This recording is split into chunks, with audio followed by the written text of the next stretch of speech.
नमस्ते और आपका स्वागत है एक और एपिसोड क्वेश्चनिंग माइंड के। मेरे साथ आज फिर जुड़े हैं आशीष कुलकर्णी, जिनसे हम जेनेटिक्स और आर्यन इन्वेजन थ्योरी की बात कर रहे हैं। और आपके पुराने कुछ प्रश्न जो हमारे पिछले वीडियोस पर आए हैं, उन्हीं का आज प्रश्नोत्तर होने वाला है। तो इसका एक पार्ट ऑलरेडी हमने रिकॉर्ड कर लिया है, तो उसको अगर आपने नहीं देखा है तो कृपया कर उसे देखें अगर आपके कुछ प्रश्न हैं उस वीडियो पर। और बाकी 2 वीडियोस मैं यहाँ पर लिंक कर दूंगी जिसको हम आज डिस्कस करने वाले हैं। आशीष, बहुत धन्यवाद आज जुड़ने के लिए। तो मैं स्क्रीन पर ला रही हूँ हमारा दूसरा वीडियो जिसको हम डिस्कस कर रहे हैं। तो ये है वो वीडियो, आपने इस पर ऑलरेडी ऐसा देखना है। और आई थिंक ये 1 साल पुराना हो चुका है, 1 साल पहले का एक और वीडियो है। तो आप ही का ये पिन्ड ट्वीट है जी। तो आपने इसमें खुद करेक्शन किया है। तो आई थिंक आपने माइटोकॉन्ड्रियल हैप्लोग्रुप्स की बात करी है यहाँ पर, अगर आप दोहराना चाहे तो। हाँ, इसमें मैंने शायद ये कहा था कि गलती से कि mtDNA जो माइटोकॉन्ड्रियल डीएनए होता है वो न्यूक्लियर डीएनए का पार्ट होता है। माइटोकॉन्ड्रियल डीएनए जो है वो न्यूक्लियर डीएनए का पार्ट नहीं होता है, वो माइटोकॉन्ड्रिया जो सेल में होता है उसका उसका भाग है, उसमें बसता है। और बस वही एक गलत चीज़ जो मैंने कही थी गलती से, उसको मैंने करेक्ट कर दिया था इस कमेंट में। बाकी इससे बाकी चीज़ों पे कोई ज़्यादा खास फ़र्क पड़ता नहीं। ठीक है, उसी पर किसी का उत्तर आया है कि डॉक्टर नीरज राय ने कहा है कि सिनौली के लोग आईवीसी, जो कि Indus Valley Civilisation, Indus Valley सभ्यता के लोग, उस सैंपल में कोई फॉरेन जीन, स्टेप एंसेस्ट्री कुछ भी नहीं है। एक R1A1 मिला है और डोमेस्टिकेटेड हॉर्सेस राजस्थान से मिले हैं जो कि 4600 ईयर्स ओल्ड हैं। और सिनौली आईवीसी साइट है और डॉक्टर नीरज राय ने यही कहा है। ये जो घोड़े का जो डीएनए की बात हुई है, जो 4600 साल पहले की जो बात की है डॉक्टर नीरज राय ने, अब उसका तो प्रमाण उनको देना पड़ेगा, पेपर वगैरह पब्लिश करना पड़ेगा, उसके बाद ही हम टिप्पणी कर पाएंगे। तो इसके बारे में मैं कुछ नहीं कहना चाहूँगा। ये जो R1A1 सेनोली में की बात इन्होंने कही है कमेंट में, ये गलत है। कोई R1A1 मिला नहीं है, और इनफैक्ट हमने मतलब तपास भी नहीं की है अभी तक, क्यों? जितना मुझे ज्ञान है कि उसमें R1A1 है या नहीं। अभी जो काम चल रहा है वो सनौली का, वो मेरे हिसाब से सिर्फ जो डीएनए मिला है उसकी जो क्वालिटी है वो बेहतर करने में, उसको इम्प्रूव करने में जो है उनका काम चल रहा है। उसके बाद जाके प्रॉपर एनालिसिस हो पाएगी। परंतु अभी ऑलरेडी जो डीएनए सनौली का है, डॉक्टर नीरज राय ने काफ़ी सारे प्रेजेंटेशंस में बात कही है जो पब्लिकली अवेलेबल है, इसलिए मैं शेयर कर सकता हूँ कि जितना डीएनए है, भले क्वालिटी थोड़ी लो है सनौली के डीएनए की, ये जो है ये क्षत्रियों के का डीएनए था, वॉरियर बरियल था। जितना लो क्वालिटी है उसमें हमें स्टेप दिखता है नहीं। स्टेप एंसेस्ट्री जो है ऑटोसोमल, मतलब 1 से 22 क्रोमोसोम की जो होती है, जो आधी माता से आधी पिता से आती है जी। उसमें तो अभी तक उसमें कोई स्टेप एंसेस्ट्री हमें मिलती है नहीं। मगर इसमें जो है शंका है कि हो सकता है ये क्वालिटी लो है इसलिए ऐसा हो, तो हम पहले क्वालिटी बढ़ाएंगे, उसके बाद कंफर्म करेंगे कि है या नहीं। मगर अभी जो है, अभी ऐसा कोई लगता है नहीं कि उसमें स्टेप। आई थिंक ये कमेंट करने वाले थोड़े से वैसे भी कंफ्यूज्ड हैं। जैसे उन्होंने कहा है कि कोई फॉरेन जीन्स और स्टेप, पर उन्होंने फिर कहा है कि R1A1 है, वो भी प्योर। देखिए अब थोड़ा दिक्कत, हाँ, इसमें कठिनाई ये है आजकल कि लोगों को लगता है कि R1A1 मतलब स्टेप।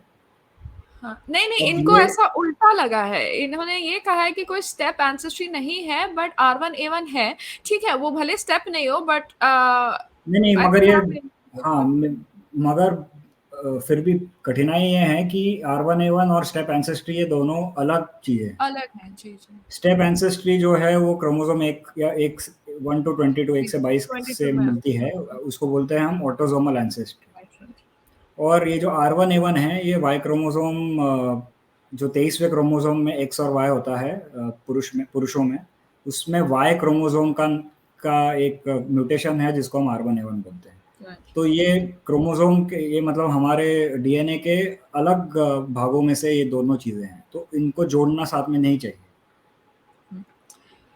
देखिए, कहीं न कहीं लोग फिर भी कहेंगे कि R1A1 अगर R1 इस डिसेंडेड है, तो कहीं न कहीं आपके परपिता जी या मतलब आपके कुछ पूर्वज कहीं न कहीं स्टेप एंसेस्टर्स नहीं, रहे होंगे। वो तो ठीक है, तो वो अपनी बात जगह पे ठीक है, मगर ये जो कमेंट है, इसमें ये लोग ये कन्फ्यूज़ हो रहे हैं कि एंसेस्ट्री को वो R1A1 चाहे इक्वेट कर रहे हों या ना कर रहे हों, वो दोनों कंप्लीटली अलग चीज़ें हैं। तो उनको खुद पता है नहीं कि वो किस चीज़ की बात कर रहे हैं। क्या वो हाँ, वाई वही कह क्रोमोसोम रही हूँ की कि बात थोड़ा कर रहे हैं, क्या वो कन्फ्यूज़न ऑटोसोमल एंसेस्ट्री की बात कर रहे हैं? इन दोनों को अलग से देखना चाहिए और अलग से जाँच-पड़ताल करनी चाहिए। पर और आपको फिर नहीं मिला लगता और कि फिर कन्फ्यूज़न मिल-जुल मतलब मिला के जाँच-पड़ताल करनी चाहिए। जी, नहीं ये कन्फ्यूज़न एक्चुअली बहुत कॉमन है, कारण आप अगर देखें तो पहले जो ब्लॉग्स या इवन इस बारे में बात करने वाले लोग होते थे, R1A1 की बहुत चर्चा होती थी जब क्योंकि इसका स्टेप इसका कारण ये एंसेस्टर है कि ये जो ऑटोसोमल एंसेस्ट्री और न्यूक्लियर डीएनए एनालिसिस जो है, ये बहुत ही नई टेक्नोलॉजी है। तो इसके पहले बहुत ही मतलब बहुत पैसे लगते थे इसको करने में। तो उससे पहले जो दो 1995 से लेके 2010 तक के जो एनालिसिस सारे होते थे, एंशिएंट डीएनए भी ले लो या फिर मॉडर्न लोगों के डीएनए ले लो, वो एक्स क्रोमोसोम और वाई क्रोमोसोम पे होते थे क्योंकि वो फट से हो सकते थे और सस्ते में हो जाते थे।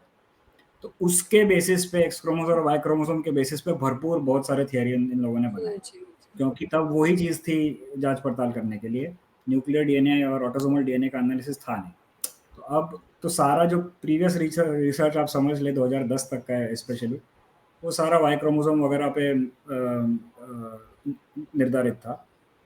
अब जाके जो है वो ऑटोसोमल पे पूरा फोकस ट्रांसफॉर्म हुआ है। वाई क्रोमोसोम की एनालिसिस भी होती है, मगर ऑटोसोमल एनालिसिस और न्यूक्लियर डीएनए के एनालिसिस पे मतलब ज़्यादा फोकस है, जो अच्छी बात है, क्योंकि उससे हमें पता चलता है कि देखिए वाई क्रोमोसोम जो है वो डीएनए का 2% भाग है। ऑटोसोमल जो एंसेस्ट्री है वो 96% है। राइट। तो वो बहुत ज़्यादा इम्पोर्टेंट है, क्योंकि उससे ना ही मतलब ये भी पता चलता है कि माता वाई क्रोमोसोम से सिर्फ ये पता चलता है कि पिता कौन कौन थे और किस लीनिएज से आए थे। हुँ। ऑटोसोमल एंसेस्ट्री से ये पता लगता है कि एक तो माता कहाँ से थी, पिता कहाँ से थे ऑन एवरेज, और उनके माता, उनके पिता एंड मतलब सारे जनरेशन जी, जी। तो एज़ एन एवरेज। राइट। तो ये जो आपने बताया ऑटोसोमल और सेक्स क्रोमोसोम्स में जो अंतर है, इसकी बात हमने हमारे पिछले वीडियो में भी की थी और थोड़े ज़्यादा विस्तार में करी हुई हैं वो बातें। तो आपने अगर नहीं देखी है तो दर्शकों को कहूँगी कि प्लीज़ आप से निवेदन है कि आप पिछला वीडियो भी देखें। कारण उसमें थोड़ा विस्तार पूर्वक वो डिस्कशन हुआ है, उसमें चर्चा हुई है कि क्यों कितना डाइल्यूशन हो जाता है और बस वो एक म्यूटेशन जो कि कहीं पर भी हो सकता है, चाहे दुनिया में कहीं से भी आपके पूर्वज आते हों, बट कई पीढ़ियों तक के आप कहीं और भी रहे हो, तो भी वो सेक्स क्रोमोसोम का म्यूटेशन आप में मिलेगा क्योंकि वो डाइल्यूट नहीं होता। जबकि ऑटोसोमल डीएनए का एनालिसिस काफ़ी क्लियरली बताता है कि आप कहाँ से आए हैं, आपके पूर्वज कौन थे। तो वही चर्चाएँ पिछले रिकॉर्डिंग में भी हैं, तो आप प्लीज़ वो एपिसोड देखें।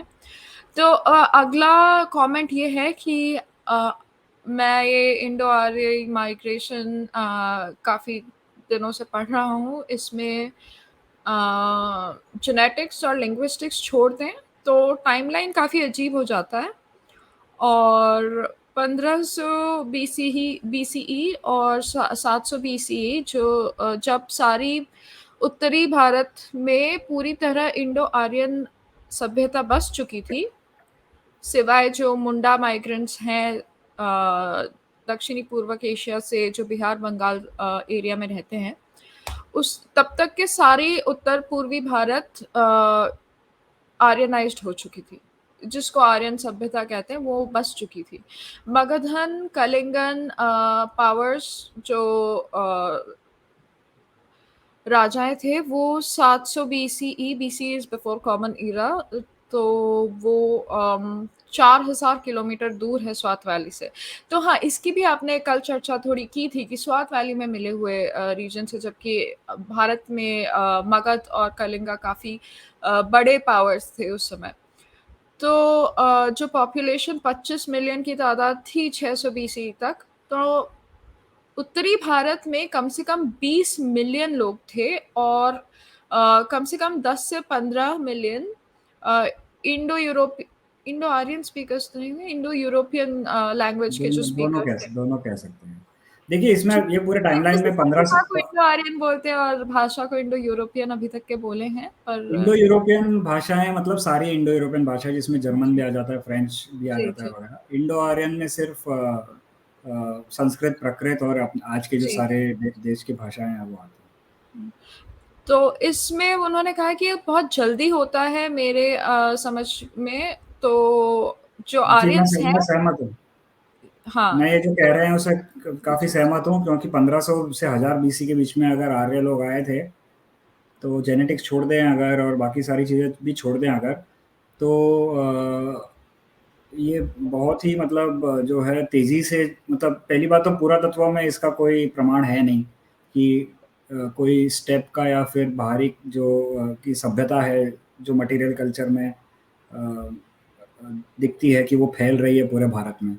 वो जो भी फैल रहा था भारत में उत्तर से पूर्व और उत्तर से दक्षिण की दिशा में, वो सारा जो था वो भारतीय सभ्यता ही थी, पहली बात। और दूसरी बात, आप 1400 BC की अगर बात करते हैं कि पहले आर्य तब आए थे, 13 जैसे आस्कोपार्पोला है वो बोलते हैं 1400 से 1100 BC के बीच में आए थे। माइकल विट्ज़ल भी ऐसा ही कुछ बोलते हैं कि 1300 से 1100 BC के बीच में आए थे। अगर ऐसा था तो मतलब आप समझ लीजिए कि रामायण जो है वो भी 1000 BC के आसपास, महाभारत 900 BC के आसपास, वेदों में जो भी लिखा गया है वो जो सारे वॉर्स वगैरह लिखे गए हैं, दशरथ जो 10 बैटल ऑफ 10 किंग्स वगैरह जो बोलते हैं, वो सारा 1000 BC के आसपास, मतलब 300-400 सालों में आप समझ लीजिए कि सारी की सारी चीज़ें मतलब आपको घुसा देनी पड़ेंगी। तो वो मतलब मेरे हिसाब से तो काफ़ी कठिन है, और मेरी उसमें कोई ज़्यादा मान्यता है नहीं। मेरे हिसाब से जियोकोमो बेनेडिक्ट ने इसके बारे में लिखा है, और शायद रिसेंटली उन्होंने IIT गांधीनगर में भी इसके ऊपर प्रेजेंटेशन दिया था कि जो ऋग्वेद के का जो एज है वो लगभग 2200-2100 BC के आसपास से होना चाहिए शुरू। महाभारत जो है वो 1500-1600 BC के आसपास होना चाहिए। इसी प्रकार से इस पे हम चर्चा कर सकते हैं आगे पीछे 200-300-400 साल, 2500 से हो सकता है ऋग्वेद वगैरह हो। मगर ये जो टाइमलाइन है जिसमें मतलब सांस लेने की थोड़ी मतलब जगह है, ऐसा नहीं है कि तुम 400 सालों में हर एक चीज़ मतलब आपको कंप्रेस करनी पड़े। तो जो 2200 से लेके जो टाइमलाइन है वे ऋग्वेद के पीरियड का, वो मेरे हिसाब से ज़्यादा मतलब मुझे ज़्यादा पसंद है in terms of making sense. तो सॉरी, आप कह रहे हैं कि आस्कोपार्पोला और जो माइकल विट्ज़ल की धारणाएं हैं वो कहती हैं कि ऋग्वेद भी 1100-1200 BC के समय की है। 1400 से 1000 BC समझ लीजिए। 1400 से 1000। ओके, ये शायद मुझे ऐसा लगता था कि विट्ज़ल ने ही आई थिंक कम से कम 1500 BC कहा था, but I am not sure. Witzel अभी कहते हैं कि उनके जो 2019 का अगर आप आर्टिकल पढ़े तो उसमें वो कहते हैं कि जो मितानी के का जो प्रमाण है जिसमें इंद्र, नसत्य, मित्र, वरुण, इन सब का जो उल्लेख है उनके टैबलेट्स पे, वो कहते हैं कि उनकी जो भाषा है वो वेदों की भाषा से पुरानी है, इसलिए वेद जो हैं वो 1500 BC के बाद लिखे गए हैं, ऐसा उनका मानना है 2019 के उनके आर्टिकल में। तो इसलिए वो 1500 से 1000 BC के बीच में ऋग्वेद को मानते हैं। आप दोहराएंगे एक बार प्लीज ये वाली बात? जो सीरिया में जो मितानी के राजा थे, वहाँ पे जो है इंद्र, नसत्य, मित्र, वरुण वगैरह इन सब भगवानों का उल्लेख है उनके टैबलेट हाँ, पे। हाँ, इसके साथ-साथ घोड़ों का मतलब काफ़ी और संस्कृत से जुड़े शब्द भी हैं उनके टैबलेट पे लिखित में। और उनकी जो तारीख अच्छा, है रेडियोकार्बन डेटिंग से वो है 1500 बीसी के आसपास। तो मतलब अब वो माइकल विट्ज़ेल का मानना है कि जो भी ये लिखित में हैं, जो भी शब्द हैं, उनके वो जो शब्द हैं वो वेदों में जो ऋग्वेद में जो भाषा है उससे पुराने हैं। अ, ठीक है। इसलिए वो मानते हैं कि जो ऋग्वेद है वो 1500 बीसी के बाद का है। समझ गई। तो उनका कहना है कि क्योंकि वो ज़्यादा पुराना है तो उस हिसाब से वो ऋग्वेद को नया बताते हैं, ज़्यादा नया बताते हैं ताकि जी, ऐसा जी। मतलब उनका मानना है कि यहाँ पर बाद में आया था, वहाँ पर पहले आया था, वहीं से तो आया हो सकता उनका ये मानना है कि स्टेप के लोग आए थे तुर्कमेनिस्तान से ईरान में घुसे और एक भाग जो है वो सीरिया की तरफ चले गए और एक जो है वो भारत के अंदर आए और जो सीरिया गए उन्होंने वहाँ पे जो राज्य बिठाया और थोड़े बहुत वहाँ पे मतलब अब जैसे मितानी जो सीरिया के लोग थे उनकी भाषा तो संस्कृत थी नहीं, देखी सिर्फ राजाओं की भाषा में थोड़े बहुत उल्लेख है संस्कृत के शब्दों का और भगवानों का, वैदिक भगवानों का। तो उनका ऐसा मानना है कि भारत में आने से पहले ही वो उधर पहुंच गए थे सीरिया में और भारत में बाद में आए, या फिर लगभग सेम सेम टाइम पे आए समझ है। लीजिए, ऐसा उनका मानना है। ठीक। तो तो ये कमेंट एक्चुअली कहता है कि एक 1500 से 700 बीसी का ही कारण जो विट्ज़ेल है, ये 1500 बीसी का ही मुझे याद था। तो जो इनकी धारणा है उसको परपोला या विट्ज़ेल जैसे साइंटिस्ट्स का, उनका ये कहना है कि ये थियोरी कि जो उत्तरी भारत में पूरी तरह जो आर्यनाइज होता है कि उसी पीरियड में होता है कि जब रामायण, महाभारत, ऋग्वेद सब कुछ उसी समय का इन्होंने हम्म। बताया है कि सब कुछ उसी समय हो जाता है। और जो मगध और कलिंगा के पावर है वो उसके बाद 700 बीसी में होते हैं, जो कि 4000 किलोमीटर है स्वात वैली से। आप प्लीज वो दोहराए कि स्वात वैली क्यों बोल रहे हैं, क्योंकि वहीं स्वॉट वैली पे। इसलिए बोल रहे हैं क्योंकि पहली बात तो जो उत्तरी भाग है जो भारत में जो एंट्री आप समझ लीजिए उत्तर से, वो स्वॉट वैली के थ्रू ही हो सकती है, क्योंकि वो बेस्ट रूट है अंदर आने का, क्योंकि वहाँ पे हिमालय जो पर्वत हैं उसको मतलब जो क्रॉस उसको पार करना काफ़ी कठिन होता है। तो स्वॉट वैली का रास्ता एक माना गया है जो पोटेंशियल बेस्ट रूट है for entry of this ancestry, कि जो लोग अगर उत्तर से आए थे तुर्कमेनिस्तान से तो उनको स्वॉट वैली से आना पड़ा होगा। पहली बात ये है। दूसरी बात इसलिए स्वॉट वैली का इन्होंने इधर ज़िक्र किया है। और दूसरी बात ये कि स्वॉट वैली का जो उसकी जो सभ्यता है जिसको हम बोलते हैं गांधारा ग्रेव कल्चर या फिर स्वॉट प्रोटो हिस्टोरिक कल्चर, उसमें भी हमें बाहर के एलिमेंट्स दिखते हैं सभ्यता में, मगर वो बैक्टीरिया बीमैक के हैं ज़्यादा। मगर उससे दूर जो है भारत के अंदर आप अंदर घुसें तो कुछ ज़्यादा दिखता है नहीं उसी प्रकार का। तो इसलिए जो है स्वॉट सारे इंडोलॉजिस्ट के लिए काफ़ी जो है महत्वपूर्ण हो चुका था, क्योंकि वो कनेक्ट कर सकते थे कि अच्छा हो सकता है कि स्वॉट में जो ये जो सभ्यता है गांधारा ग्रेव कल्चर की के नाम की, that is the representation of the first Aryans into the country. क्योंकि पहली बात तो वो डोरवे भी है, दरवाज़ा है भारत में घुसने का, और दूसरा वो पहला कल्चर है जहाँ पे कुछ बाहर की चीज़ें हमको दिखती है उस समय पे। तो उनका ये कहना आई थिंक कि अगर मगध और कलिंगा उस समय राइज किए हैं तो उसका जैसे इंडो आर्यन माइग्रेंट्स जो कि 4000 किलोमीटर दूर है उससे ज्यादा मतलब नहीं रख सकता है। तो वो हाँ, उनका ये कहना है कि 4000 किलोमीटर सभ्यता फैलाने के लिए काफ़ी समय लगेगा। जी। अब कितना समय लगेगा वो तो हम कह नहीं सकते, मगर आप समझ लीजिए कि 50 साल में तो कठिन है कि सभ्यता इतनी दूर फैलेगी। तो आपको मानना पड़ेगा कि कम से कम 500 वर्ष 400 वर्ष तो लग जाएंगे सभ्यता पूरी तरीके से फैलने में। मगर ये सारी मतलब चीज़ें जो हैं वो थोड़ी सब्जेक्टिव रहती हैं।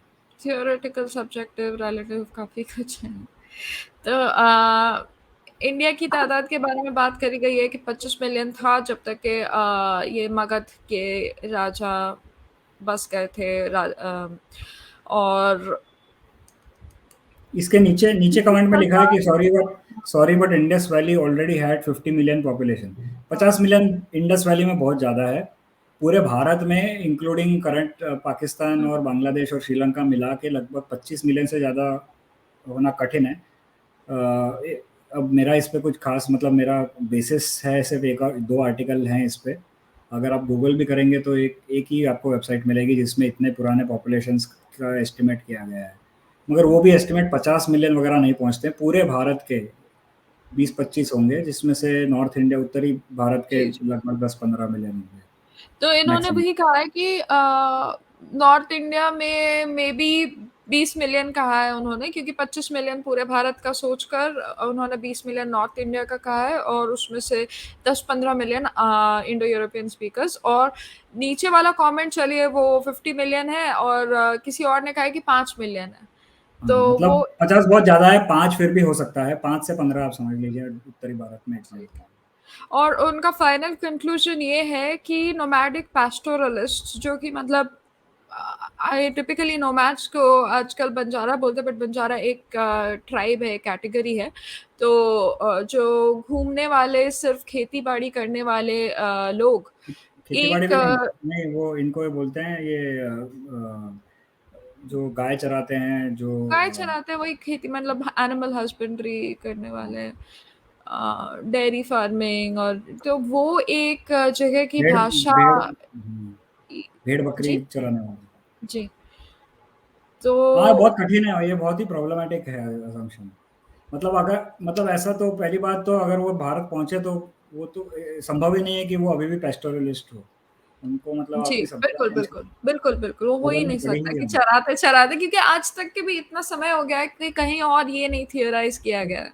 और दूसरी बात है कि वो बोलते हैं कि रथ लेके आए थे स्टेप से, अभी वो हिमालय को कैसे पार किए वो रथ लेके, वो भगवान जाने। मुझे तो नहीं पता कैसे किए। तो हो ही नहीं ठीक है, सकता, ये मतलब वो असंभव है समझ लीजिए। नहीं। चलिए, एक अच्छा कमेंट है, और in Aryan invasion, migration is one of the strongest weapons। मतलब हाँ, इसका काफी प्रयोग किया गया है भारतीय सभ्यता को नीचा दिखाने की। उनका विचार है कि अ, इस इसका थोड़ा ज़्यादा इन्फ्लुएंस रहा है कन्वर्जन्स में भी, जो कि सही बात है। मुझे ऐसा लगता है कि सही बात है, कारण इसका जो पॉलिटिकल यूसेज है, एक साइंटिफिक तरीका है इसको देखने का, जिसको आप जिस तरह से आप करते हैं वो एक साइंटिफिक तरीका है, उसका कंक्लूजन पहले साइंस पर निर्भर है। तो उस तरह से नहीं किया गया है ये, जैसे स्कूल बुक्स में पढ़ाया गया है। और कोई भी, जैसे कल भी बात हुई थी कि कोई भी कॉम्प्लिकेटेड टॉपिक को अगर आप एक्स्ट्रा सरल बनाए जाएं, तो उस सरलता में काफ़ी सारी गलतियां आपको डालनी ही पड़ेंगी, अगर आपको सरलता ज़्यादा ज़रूरी लगता है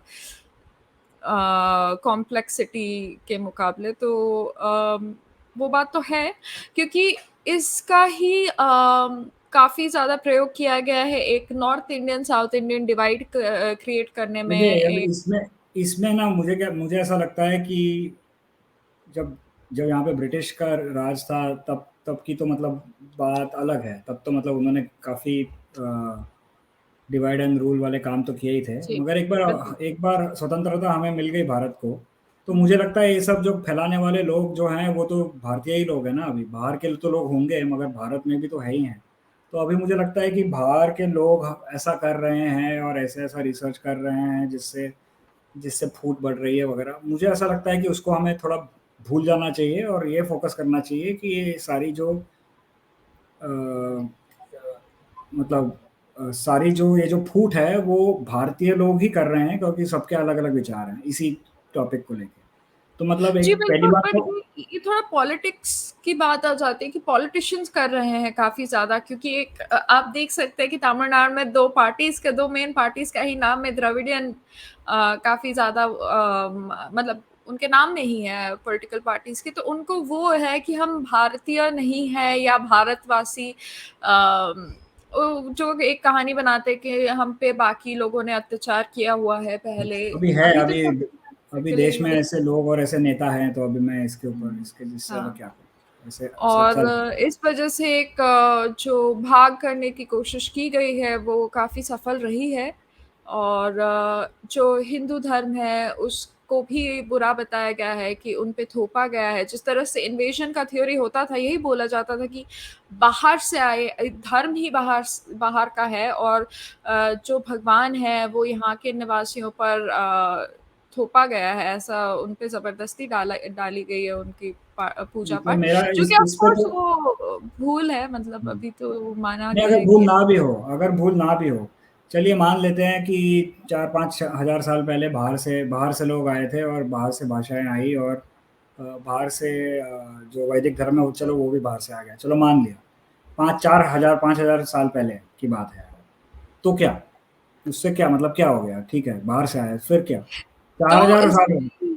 तो देखिए मतलब अगर उसमें ये 4,000 बताया जाता है कि अगर वो बाहर से था तो फिर ब्रिटिश भी कुछ गलत नहीं कर रहे थे अपने मिशनरी एक्टिविटी से, और मुगल भी कुछ गलत नहीं कर रहे थे अपने इस्लामिक कन्वर्जन से, क्योंकि वो ये तो फालतू की बात है ना। भारत का वो 5,000 साल और 200 साल 100 साल पहले की चीज़ें, जिसमें मेरे खुद के जो दादा और दादी हैं, दोनों जेल गए हैं ब्रिटिश राज के दौरान। बहुत ही अलग चीज़ें हो जाती है ना। 200 साल में क्या पहले क्या हुआ था, और 4,000 साल पहले क्या हुआ था, जिसमें 4,000 साल पहले 5 मिलियन लोग थे सिर्फ। अभी हम्म। मतलब बहुत बहुत अंतर है। तो जो भी इन चीज़ों की बात करते हैं कि दोनों सेम ही चीज़ें हैं, वो तो मतलब लाफेबल है ना। It's a joke. नहीं, वो एक टेम्पलेट बनाया जाता है कि जो लोग कहते हैं कि ये आज तक की कॉमन धारणा है, स्पेशली काफ़ी फॉरेन कमेंटेटर्स को देखते हो, भले इवन बड़े-बड़े विश्वविद्यालयों के प्रोफेसर लोग ये कहते हैं कि भारत कुछ था ही नहीं, एक loosely knit group of different cultures एक ज्योग्राफी में बस गए बस, क्योंकि एक टेम्पलेट बना दिया गया है कि बाहर से लोग आए हैं, आर्याई लोग, और उन्होंने अपना थोपा, उसके बाद उसमें क्या हो गया, कितने लोग उसके बाद आए हैं, फिर ब्रिटिश आए हैं, फिर मुगल आए हैं, भारतवासी तो मतलब उनका अपनी कोई सभ्यता थी नहीं, वो बारबैरिक सैवेज लोग थे, ऐसा ही मुझे माना मुझे जाता नहीं लगता कि रेप्यूटेबल कोई भी सर्कल में कोई ऐसी बात करता है। अगर आप वो है। जी, जी, ऑड्री करता है। ऑड्री मतलब मतलब ऑड्री जो है, डॉक्टर ऑड्री जो क्या ट्रश के क्या नाम है उनका? तुर्क के, हाँ। हाँ, तो मतलब वो तो रेप्यूटेबल तो नहीं है मेरे हिसाब से, बट उसके अलावा जो दिल्ली मेरा मेरा यूनिवर्सिटी जो में उनके पास काफ़ी लोगों का दिमाग है बदलने के देखिए, लिए, वो तो रेप्यूटेबल है नहीं, क्योंकि अभी तक मैंने जितनी भी चीज़ें पढ़ी हैं इंडियन एंथ्रोपोलॉजी पे, इंडस वैली वगैरह से, मतलब इंडस वैली जो है सिविलाइजेशन, सभ्यता, उसके बारे में मतलब बहुत ही बढ़िया चीज़ें लिखी गई हैं। भले आर्यन इन्वेजन पे जो स्कॉलर है उनका उनका कोई भी मत हो। आप के आर कैनेडी को पढ़ लीजिए, आप ऑल्चन एंड ऑल्चन को पढ़ लीजिए, आप ग्रेगरी पॉसल पढ़ लीजिए, जॉर्ज एल्डोसी पढ़ लीजिए, आप किसी को भी पढ़ लीजिए। कोई भी ऐसी बातें नहीं करता जो आपने अभी कहा है कि ऐसी-ऐसी चर्चाएँ होती हैं। तो मैंने जो मेरा पूरा रिसर्च है उसके दौरान 1950 से लेके 1960 समझ से लेके 2023 अभी तक के सारी मोस्ट ऑफ द किताबें about bronze age Indian archaeology, जी, जी। पुरातत्व और लिंग्विस्टिक्स वगैरह पढ़ी हैं। इसमें मुझे कहीं पे भी ऐसी चीज़ें देखने को मिलती है नहीं। तो ये जो डिस्कोर्स की जो आप बात कर रही हैं, वो पहली बात मैंने देखा है, पढ़ा नहीं, क्योंकि मैं शायद इतना टच में नहीं हूँ इन चीज़ों से। मगर ये आप समझ लीजिए रेप्यूटेबल एकेडमिक डिस्कशन नहीं है, वो फ्रिंज में डिस्कशन हो रहा है। जी नहीं, मैं मानती हूँ कि ये बिल्कुल रेप्यूटेबल एकेडमिक डिस्कशन है नहीं, बट ये भी एकेडमिक डिस्कशन की बात नहीं कर रहे हैं। जो इनका कमेंट है एकदम ले पर्सन तरह से है, जिस तरह से आपने अगर बुक्स पढ़ी हो, और हुँ। ये किसी मेरे पहचान वाले के साथ हुआ है कि उन्होंने जाके कुछ पूछा था बचपन में अपने ही टीचर से, और उन्होंने कहा था नहीं नहीं तुम उस समय थे नहीं, तुम्हारे लोग, क्योंकि वो जाति से थे, उनको बताया गया कि नहीं नहीं तुम लोग बाद में आए, मतलब मूल निवासी नहीं हो यहाँ के। इस तरह से बताया गया बचपन में ही। तो वो जो एक इन्फीरियॉरिटी कॉम्प्लेक्स या नॉट बिलोंगिंग का कॉम्प्लेक्स कि हम अलग हैं, हम यहाँ के नहीं हैं, वो एक कॉमन सी धारणा बताई जाती है। और ये जो डिस्कोर्स है थोड़ा सोशल मीडिया के होने के बाद भी एक आउटरीच साइकिल फ्यूल करने के लिए भी हो चुका है। बट इवन मेन स्ट्रीम में बहुत सारे जो मैं कहूँगी, चलिए आप एकेडमिकली तो बिल्कुल भी रेप्यूटेबल नहीं है, बट जो इन्फ्लुएंसर्स रहे हैं मीडिया के या पॉलिटिक्स के, उन्होंने इसका काफ़ी प्रयोग किया है अपने पॉलिटिक्स करने के लिए देखिए कि उस पे तो मैं हाँ, हो सकता है, उस पे मैं ज़्यादा कुछ कह नहीं पाऊँगा। तो इसका मतलब मेरा मानना है कि इसके लिए मतलब पेपर पब्लिश करने पड़ेंगे और कुछ नहीं जी कर बिल्कुल। सकते। अ, बट पेपर पब्लिश करने के बाद उसकी थोड़ी मतलब पॉपुलैरिटी ज़रूरी है, कारण मैं कहूँगी कि मैं जो बोलूँगा पेपर प्रीरेक्विज़िट है, बेसिक बिल्कुल, बिल्कुल, नेसेसिटी है। बिल्कुल, उसके बाद फिर बेसिक बात नेसेसिटी की है। बट उसको अगेन आप अगर देखेंगे ना, तो कई सारे पेपर्स ऐसे होते हैं, जैसे मुझे याद है एक इकोनॉमिक्स का पेपर करण भसीन आए थे इस शो पर, तो उनका उन्होंने डॉक्टर वीरमानी जो कि मनमोहन सिंह के इकोनॉमिक काउंसिल में भी रहे हैं, डॉक्टर सुरजीत भल्ला के साथ वो पेपर लिखी थी about extreme poverty in India. अब उसके कंक्लूजन्स काफ़ी साफ थे, उन्होंने इस शो पे भी दोहराया, मेन स्ट्रीम न्यूज़ चैनल्स पे भी दोहराया। पर उस पर जो आर्टिकल्स आए जो कि बहुत ज़्यादा लोग पढ़ते हैं, क्योंकि आपको पता है कि वो पेपर बहुत लोग नहीं पढ़ते हैं, उसके कंक्लूजन्स बिल्कुल एक एग्जैक्टली उसके विपरीत बताए गए थे कि जो आप कह रहे हैं उस पेपर में इतने रिसर्च के बाद उसका बिल्कुल विपरीत कंक्लूजन निकाला ये तो कमेंटेटर्स। वो फेक न्यूज़ वगैरह की बात हो गई ना, अब ये तो मतलब फेक न्यूज अब ठीक है, वो टर्मों में यूज नहीं हाँ, करूंगी वो टर्म, क्योंकि उन्होंने जैसे उसका अभी इंटरप्रिटेशन जैसे बोलते हैं वो वैसा निकाला कि एक्चुअली पॉवर्टी बढ़ गई है। तो या उसमें वो निकाले कोई फॉल्ट्स बन, मतलब कोई फॉल्ट्स रेलेवेंट नहीं थे उसमें, बट उन्होंने वो मेथोडोलॉजी को ट्विस्ट कर दिया, अब देखिए क्योंकि इस जिन्होंने सब्जेक्ट के बारे में कम लोग जानते हैं। जिन्होंने पेपर लिखा है उनको मतलब स्पष्टता से लिखना चाहिए कि उनके लिखा हिसाब है से क्या कंक्लूड। मेरे हिसाब से बिल्कुल, जो जिन्होंने फिर पेपर लिखा उनका काम हो गया, उन्होंने अपना काम फिर ठीक कर दिया, अगर उनके हिसाब बिल्कुल, से उन्होंने बिल्कुल। सब ठीक लिखा। हाँ, नहीं उसके मैं मेन बाद स्ट्रीम हाँ, उसकी बात कर रही हूँ, डिस्कोर्स की बात कर रही हूँ, ऐसे अब उनका देखिए तो पूरा मतलब भारत है, एक एकेडमिक अगर लिख रहा है पूरा भारत, फिर अगर उसको डिस्कस कर रहा है तो उसको कंट्रोल करना तो काफ़ी मतलब कठिन कठिन बात है, राइट? राइट, फिर बिल्कुल, तो बिल्कुल। फिर तो वो एकेडमिक जो है, जो ये काम कर रहा है उसके एक्सपर्टीज़ के कंप्लीटली बाहर चला गया है ना। जी, बिल्कुल, बिल्कुल, वो तो है ही नहीं, बट ये जो कमेंट था ये मोस्टली उसके बारे में था कि पॉपुलर डिस्कोर्स के बारे में है, ये जी। एकेडमिक उसके बारे में है नहीं, कंक्लूजन्स के बारे में है नहीं। मतलब मैं ये तो कहना चाहता हूँ कि ये जो आप प्रश्न कर रहे हैं वो काफ़ी मतलब इम्पोर्टेंट प्रश्न है, बट इसका कोई जवाब नहीं है मेरे हिसाब से। कि कोई चीज़ है उसको पॉलिटिक्स में पॉलिटिशियंस, सोशल मीडिया और न्यूज़ आर्टिकल्स वगैरह कैसे रिप्रेजेंट करते हैं और कैसे डिस्कस करते हैं, ये मतलब मेरे लिए तो बहुत बड़ा प्रश्न है जिसका मेरे पास कोई उत्तर नहीं है। ठीक है, तो काफ़ी सारे ये कमेंट्स हैं जिन्होंने कहा है कि नीरज राय, डॉक्टर ज्ञानेश्वर चौबे, डॉक्टर शिंदे को सबको बुलाया जाए, और क्योंकि उन्होंने राखी गढ़ी सैंपल को किया है। जी, फिर बिल्कुल। आपसे सवाल है कि मतलब काश मैं बुला पाती। तो अगर आप ये वीडियो देख रहे हैं तो कृपया करके लाइक कर दें, और ताकि थोड़ी ऑडियंस बढ़े और मैं उनको बुला पाऊँ इस चैनल पर। मिस्टर कुलकर्णी, ज़ाग्रोस पर्वतों पर GP15 का है, आपका ईमेल एड्रेस मिल सकता है, उनके पास कुछ डेटा है जो आपको काम आ सकती है। मेरा आप मुझे ट्विटर पे डीएम या फिर ट्वीट कर सकते हैं, उसके बाद हम we can have a conversation. ये जी, जो धैर्य। ज़ाग्रोस माउंटेन GP15 है, मुझे अभी आई डोंट रिमेंबर एग्जैक्टली क्या वाई क्रोमोसोम्स थे। ज़ाग्रोस माउंटेन्स के जो नियोलिथिक सैंपल्स हैं उनकी ऑटोसोमल एंसेस्ट्री को हम बोलते हैं ईरानियन नियोलिथिक फार्मर, जो भारतीयों में भी पाई जाती है काफ़ी बड़ी मात्रा में। ओके, तो GP15 क्या है? वो हैप्लोग्रुप जी का कुछ है, G1 है या जी ऐसा कुछ होगा, बट अभी मैं ऑन मेरे मतलब आई डोंट रिमेंबर, सो उसका मैं अभी जवाब नहीं दे पाऊँगा। ओके। वो पूछ रहे हैं कि क्या क्या is it a G Y haplogroup क्या जी वहाँ पे GP15 वहाँ मिला है, तो मुझे याद नहीं है, सो I can't say, I have to check. और शीरू कपूरा ने कहा है कि नीरज राय इस साल पब्लिश करने वाले हैं। अब वो साल तो बीत गया है और सनौली पे काम चल रहा है, वो हो सकता हो, होपफुली जल्दी हो जाए।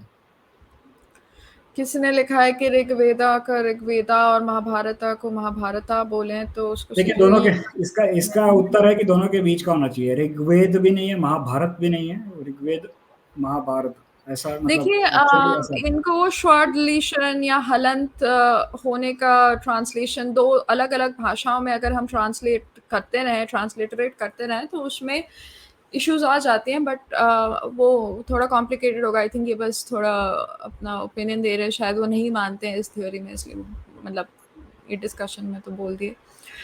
तो लोकेट मार्बल्स का कमेंट है कि आर्यन ओरिजिन के नहीं है सारे शब्द और उनका ओरिजिन ऋग्वेदों में और ऋग्वेदा में, और जो आर्यन इन्वेजन थ्योरी सही भी है तो भी उसका आर्यन ओरिजिन नहीं है। अगर थ्योरी सही है तो वो ग्रीस के जैसे होगा जहाँ पे कुछ शब्द और कुछ टोपोनिम्स, वो प्री आर्यन टोपोनिम्स का मुझे हिंदी आ नहीं रहा है। देखिए मैं लिंग्विस्ट तो हूँ नहीं, मैं आपको बस, हाँ मैं सिर्फ इतना कह सकता हूँ कि जो लिंग्विस्ट जो हैं जिन्होंने और इंडोलॉजिस्ट ने जो काम किया है ऋग्वेद पे, उन्होंने बताया है कि सारे जो टोपोनिम और मतलब पर्वतों के नाम, नदियों के नाम का जो वर्णन है ऋग्वेद में, वो सारा जो है वो इंडो आर्यन भाषा मतलब सांस्कृतिक भाषा में ही है। एक दो तीन तीन चार छोड़ के, जैसे एक आध दो नदियां हैं जो मैं भूल गया, जिसकी चर्चा होती है कि क्या वो ये संस्कृत भाषा का शब्द है या नहीं।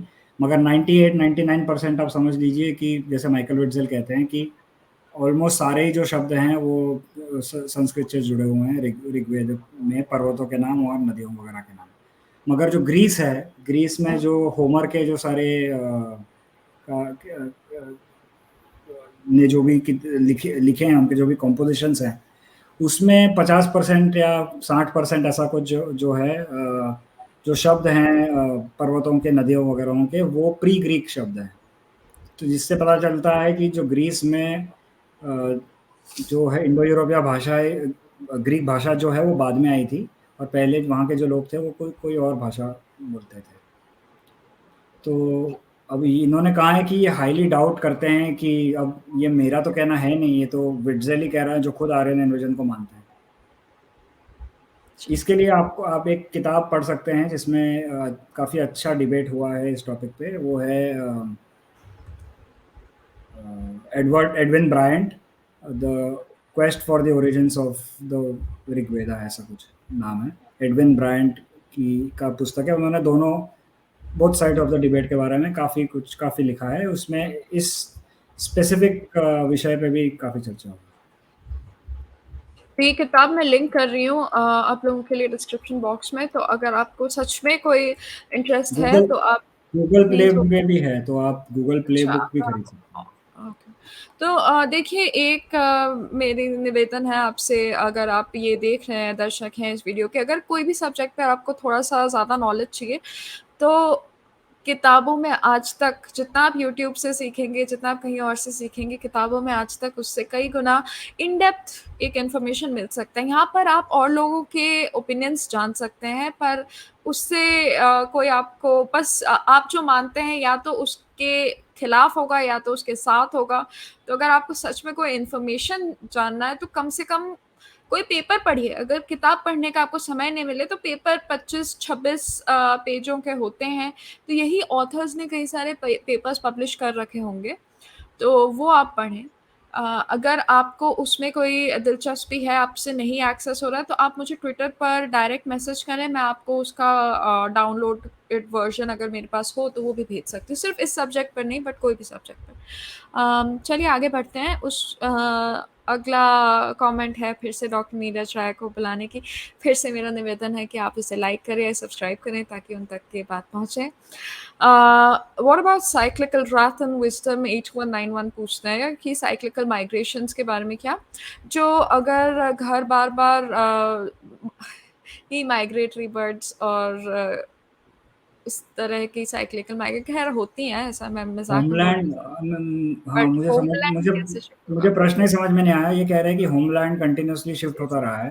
होमलैंड तो एक ही होगा ना, होमलैंड कैसे शिफ्ट होगा? होमलैंड कैसे शिफ्ट होगा? लोग शिफ्ट हो सकते हैं, लैंड कैसे शिफ्ट होगा?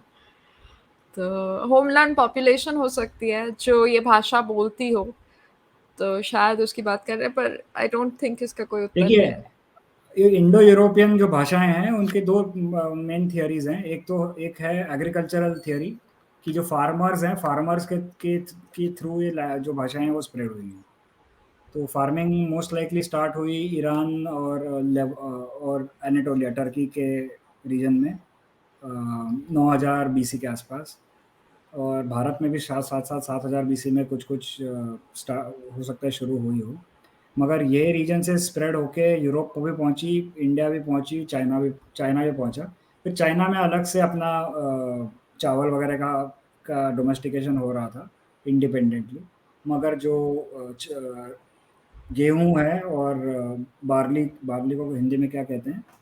जो हाँ, जो तो जौ और गेहूं है वो तो ईरान वाले रीजन का में डोमेस्टिकेशन हुआ है। तो एक थियरी कहती है कि ये जो सारे फार्मर थे वो ईरान वगैरह रीजन से और एनाटोलिया रीजन से फैले और साथ में इंडो यूरोपियन भाषाएं फैली। दूसरी अपोजिट थियरी है, वो कहती है कि स्टेप के लोग थे।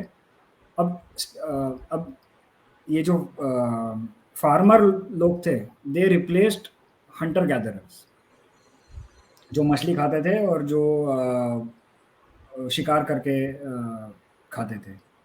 अब क्योंकि फार्मर के पास को इतनी मेहनत करने की ज़रूरत नहीं है, उनके पास खेती बाड़ी का सामान है, एक ही जगह पे रह के वो शहर बना सकते हैं और खेती बाड़ी कर सकते हैं।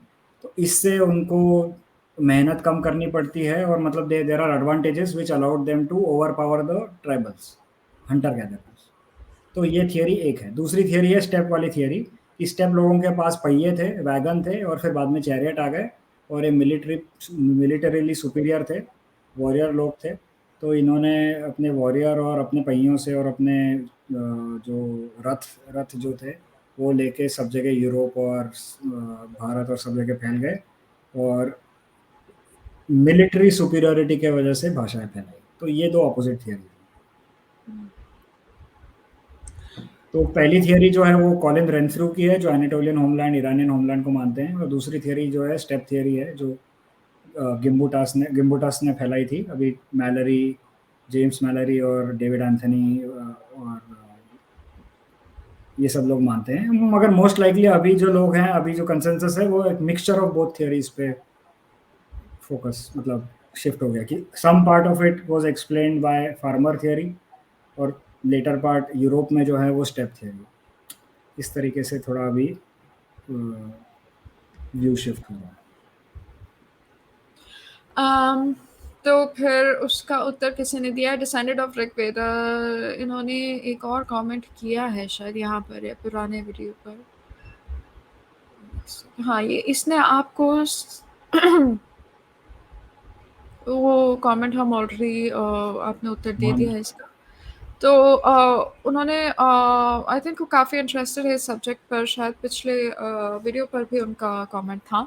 तो डॉक्टर नीरज जैन ने कहा है कि R1A1 इंडियन ओरिजिन का है और कोई ट्राइबल पुराने हिस्ट्री में नहीं पाया गया है। देखिए, मैं यही बात करना चाहता हूँ। R1A1 जो है उसके अंदर समझ लीजिए 25 सबक्लेड हैं।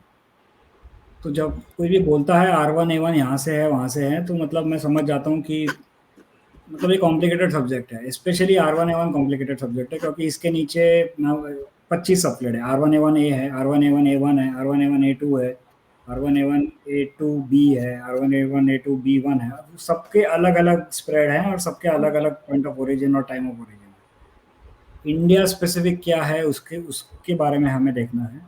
अब ये तो 100% गारंटी है कि R1A1 10,000 साल पहले रशिया में पहले से प्रेजेंट था, क्योंकि हमारे पास एंशिएंट सैंपल कंकाल मिल चुका है जिसमें R1A1 था फ्रॉम रशिया। 10,000 से लेके 8,000, 7,000, 6,000, 5,000, 4,000 थ्रू आउट रशिया में हमको मिलता है। तो R1A1 मोस्ट लाइकली वहाँ का ही ओरिजिन है। समझ लीजिए मेरे हिसाब से 99%। 1% हम्म। इसलिए बोल रहा हूँ क्योंकि इंडिया से बहुत ज़्यादा सैंपल है नहीं।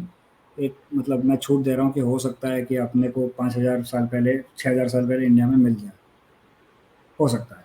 बट 99% है रशिया का। अब इस और अब उनका ये भी है कि कोई तो ये ट्राइबल्स। जो नीरज राय और चौबे जी जो कह रहे हैं कि R1A1 इंडिया का ओरिजिन है, वो ये कहना चाह रहे हैं कि जो R1A1 इंडिया स्पेसिफिक ब्रांच है, जो है R1A L657, वो इंडिया की ब्रांच है, जो मैं भी मानता हूँ। जी। तो ये थोड़ा न्यूआंस और टेक्निकल मतलब थोड़ा कन्वर्जेशन है। R1A L657 इंडिया का हो सकता है and at the same time R1A as a whole Russia का हो सकता है। बिल्कुल। तो ओके, उसके बाद इकबाल खोजरिया का मैसेज है कि दुनिया के सबसे पहले इंसान पैगंबर आदम आसमां से ज़मीन पर श्रीलंका में उतरे थे और यहीं से पूरी दुनिया में इंसान माइग्रेट हुआ था, इसलिए तो राखी गढ़ी के कंकाल में द्रविडियन का डीएनए मिलता है। अब आगे बढ़ते हैं, इसमें कोई पॉइंट नहीं अ, है। और homeland of Aryans is probably Ukraine. काफ़ी है, स्टेप। सारे यूक्रेन और रशिया के लोग यही मानते हैं। वो तो ये भी मानते हैं कि ज़रतुस्त्रा सेंटास्टा में पैदा हुए थे, राइट। जबकि ज़रतुस्त्रा के नाम में ही उस्त्रा जो है वो ऊँट है, उसका मतलब होता है ऊँट। ऊँट ऊँट तो पर। सेंटास्टा में कहीं से भी नहीं था, ऊँट तो बैक्टीरिया की चीज़ है। तो ठीक है, एक और कमेंट मैं मिस कर रही हूँ जो फिर से मेरे एक्सेंट पर पूछ रहा है। और संपत कुमार का सवाल है कि ठीक है, उन्होंने एक फिलोसॉफिकल कमेंट दिया है कि आई थिंक ये शोपेनहावर का कोट उन्होंने दिया है। तो ठीक है, ये किसका उत्तर दे रहे हैं? शायद ये नहीं, ये किसका उत्तर दे रहे हैं? अलग से कमेंट है। हाँ, तो अलग से कमेंट है, तो इन्होंने किसी और का उत्तर दिया है। एनाकिन, शायद उन्होंने डिलीट कर लिया होगा अपना कमेंट। वो साइंटिफिक फैक्ट आपके। एक बार रीड मोर कर दीजिए, क्या पूरा लिखा है उन्होंने, शोपेनहावर का जो है। अच्छा अच्छा, सॉरी, ये मिस हो गया। अच्छा, तो Aryan Dravidian race theory complete झूठ है, पर दो अलग अलग भाषाओं के ग्रुप से Indo Aryan Dravidian language group, Sanskrit और तमिल। द्रविड भले द्रविडियन शब्द बाद में आया, पर जो भाषा थी वो पहले से थी। और इंडियंस और द्रविड आर्यंस और द्रविडियंस अलग रेसेस हैं। और आर्यंस एंड एंशियंट तमिल्स को उन्होंने बताया है। Aryan and Dravidian race theory is not a hoax. उन्होंने खुद ने अपने ऑस्ट्रेलेशन का कंक्लूजन दिया है। देखिए ये बोलते हैं रेस थियरी बोलते हैं और फिर R1A1 ले आते हैं, R1A1 डीएनए। अब मैं कितनी बार बताऊं कि R1A जो है वो सिर्फ 2% है डीएनए का। नहीं, मैंने ये कहा है ना कि इसलिए पॉपुलर डिस्कोर्स भी ज़रूरी है। मतलब जो एकेडमिक वो है, आई नो कि साइंटिस्ट और आप जैसे रिसर्च ओरिएंटेड लोग उसमें नहीं होते, पर जो ये डिबेट्स है थोड़ा ज़रूरी है कॉमन लोगों तक के ले जाने की। और वो जो कंक्लूजन्स है उस पर थोड़ा नुअंस, ऐसा नहीं कि सही और गलत बताया जाए, पर कम से कम सोचने पर मजबूर किया जाए लोगों को कि आप इतनी जल्दी आप अपनी धारणाएं नहीं निकाल सकते एक कॉम्प्लिकेटेड साइंटिफिक विषय पर। तो इट इज, उन्होंने कहा है कि recent decades the idea of an Aryan migration into India has been disputed by Indian scholars who claim indigenous Aryan scenarios because they do not want to be identified as outsiders to India। ये वही बात है जो मैंने पहले बताया था आपको कि लोग ये मानते कि आर्याई लोग जो है वो पहले बाहर के वासी थे और देखिए बाहर निवासी थे। पहली बात जो है R1A1 जो यहाँ इन्होंने लिखा है, हाँ। It is a universally accepted scientific fact that R1A1 DNA originates in Europe not in India. चलो ये ठीक है, बट R1A1 डीएनए नहीं है, वो हवा है आप लोगों का। दूसरी बात ये बोलते हैं कि आर्यन और द्रविडियन दो रेसेस अलग हैं। मैं ये कहना चाहता हूँ कि R1A1 का इससे कोई लेना देना नहीं है, क्योंकि R1A वाई क्रोमोसोम पे ना ही कोई स्किन कलर का मार्कर बैठता है, ना ही आई कलर का मार्कर बैठता है, ना ही हेयर कलर का मार्कर बैठता है। तो आपका वाई क्योंकि क्रोमोसोम, वो सेक्स क्रोमोसोम है, दर्शकों के लिए R1A1 sex chromosome Y chromosome पाया जाता है। तो ये जो दूध पचाने का जो अलील है, आई कलर ब्राउन है या ब्लू है, या फिर बाल ब्लॉन्ड है, रेड है, स्किन कलर गोरा है या नहीं, ये सारी चीज़ें वाई क्रोमोसोम पे नहीं बैठती हैं। ये सारे इनको जो phenotypes बोला जाता है और ये ऑटोसोमल क्रोमोसोम्स पर बैठते हैं। थोड़े बहुत फिनोटाइप्स वाई क्रोमोसोम पे भी बैठते हैं, कुछ मगर कुछ ये सारे बैठते जो हैं, कलर रेस ब्लाइंडनेस और ये सब भी बैठते जो ये रेस को डिफाइन करने वाले जो हैं, ये वाई क्रोमोसोम पे नहीं बैठते हैं। तो हैं। जी। ये हमेशा मतलब मैंने ये नोटिस किया है कि R1A की जब बात हो जाती है तब मेरे हिसाब से जो है कॉन्वर्जेशन का IQ कम से कम 40-50 पॉइंट डिप हो जाता है, क्योंकि because they are really don't understand कि they are different things and they are not really related. तो अगर आप रेस की बात कर रहे हो तो आप रेस फिर मतलब काला गोरा, नाक का शेप, आँख का कलर, इन सब चीज़ों की बात कर रहे हो ना, तो उसकी बात करते हैं फिर। अब बात ये है कि दो अलग रेसेस अगर दो अलग रेसेस हैं तो दुनिया में फिर लाखों रेस हैं। मतलब अगर साउथ इंडिया द्रविडियन और ये अगर दो रेस अलग हैं तो फिर तो मतलब there are lakhs of races in the world right now. और आजकल कोई एंथ्रोपोलॉजिस्ट इस रेस थ्योरी पे बिलीव नहीं करता। अभी 2004 का आर्टिकल है, अगर मैं आपको लिंक दे दूंगा, कैनेडी का, जो KAR कैनेडी करके हैं, they himself is an anthropologist. मतलब he literally is from the field of race science. जो रेस साइंस की जो फील्ड थी, वो खुद बोलते हैं रेस साइंस इज डेड।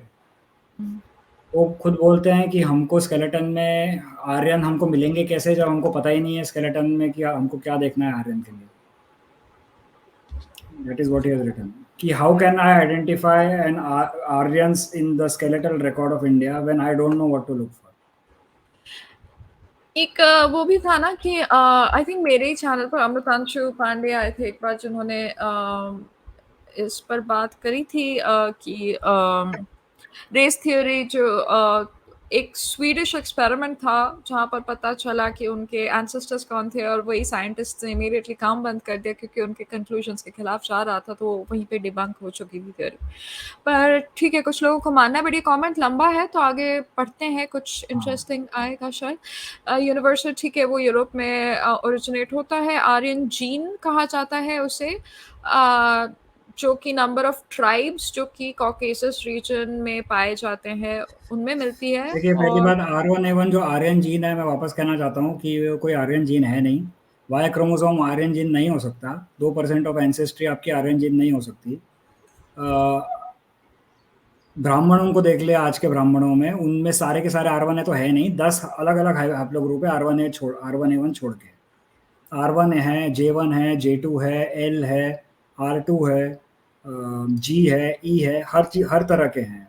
वो कैसे आया, क्यों आया, हर चीज़ का हम जवाब नहीं दे सकते हैं। वो मतलब आ जाते हैं। मतलब देयर आर सम हैप्लोग्रुप जो ओवर 2000-3000 ईयर्स एक एक बंदा कहीं से आ गया, इट हैपेंस, और वो अपने अपने कम्युनिटी में वाई हैप्लोग्रुप मिक्स हो गया। डायरेक्टली इसका स्टेटस से और लैंग्वेज से रिलेशन करना करेक्ट नहीं है। दूसरी बात, द्रविडियन अगर आप लोग ले लो, द्रविडियन भाषा बोलने वाले लोग ले लोगे आप, अगर वेलालार, वेलामा, तेलुगु, रेड्डी, ये सारे लोग, इनमें 28% R1A हैं। तो ये क्यों द्रविडियन भाषा बोलते हैं? तो ये अगर भाषा और रेस जोड़ने की कोशिश जो है, अब यही काफी वेस्टर्न इंडोलॉजिस्ट कर चुके हैं एक तो पहले भाषा भी। और रेस, तो ये तो मूर्खता जो थी ये तो कर ही दी। उसके ऊपर ये एकदम फालतू R1A की बात लाते हैं। जो अभी टर्किक लोग हैं, किर्गिस्तान के मॉडर्न लोग ले लीजिए, या टर्की के लोग ले लीजिए। किर्गिस्तान में 40% R1A है, वो तुर्की भाषा बोलते हैं। क्यों आर्य भाषा नहीं बोलते? मतलब ये सारी चीज़ें हैं जो डायरेक्ट कोरिलेशन नहीं करना चाहिए कि R1A है मतलब ऐसा नहीं है। द्रविडियन भी बोलते हैं। अरेबिक R1A जो है वो चाइना में भी है, अरब देश में भी है, साउथ इंडिया में द्रविडियन भाषा बोलने वाले भी बोलते हैं, और इंडो यूरोपियन भी बोलते हैं। और मतलब डायरेक्ट कोरिलेशन है नहीं।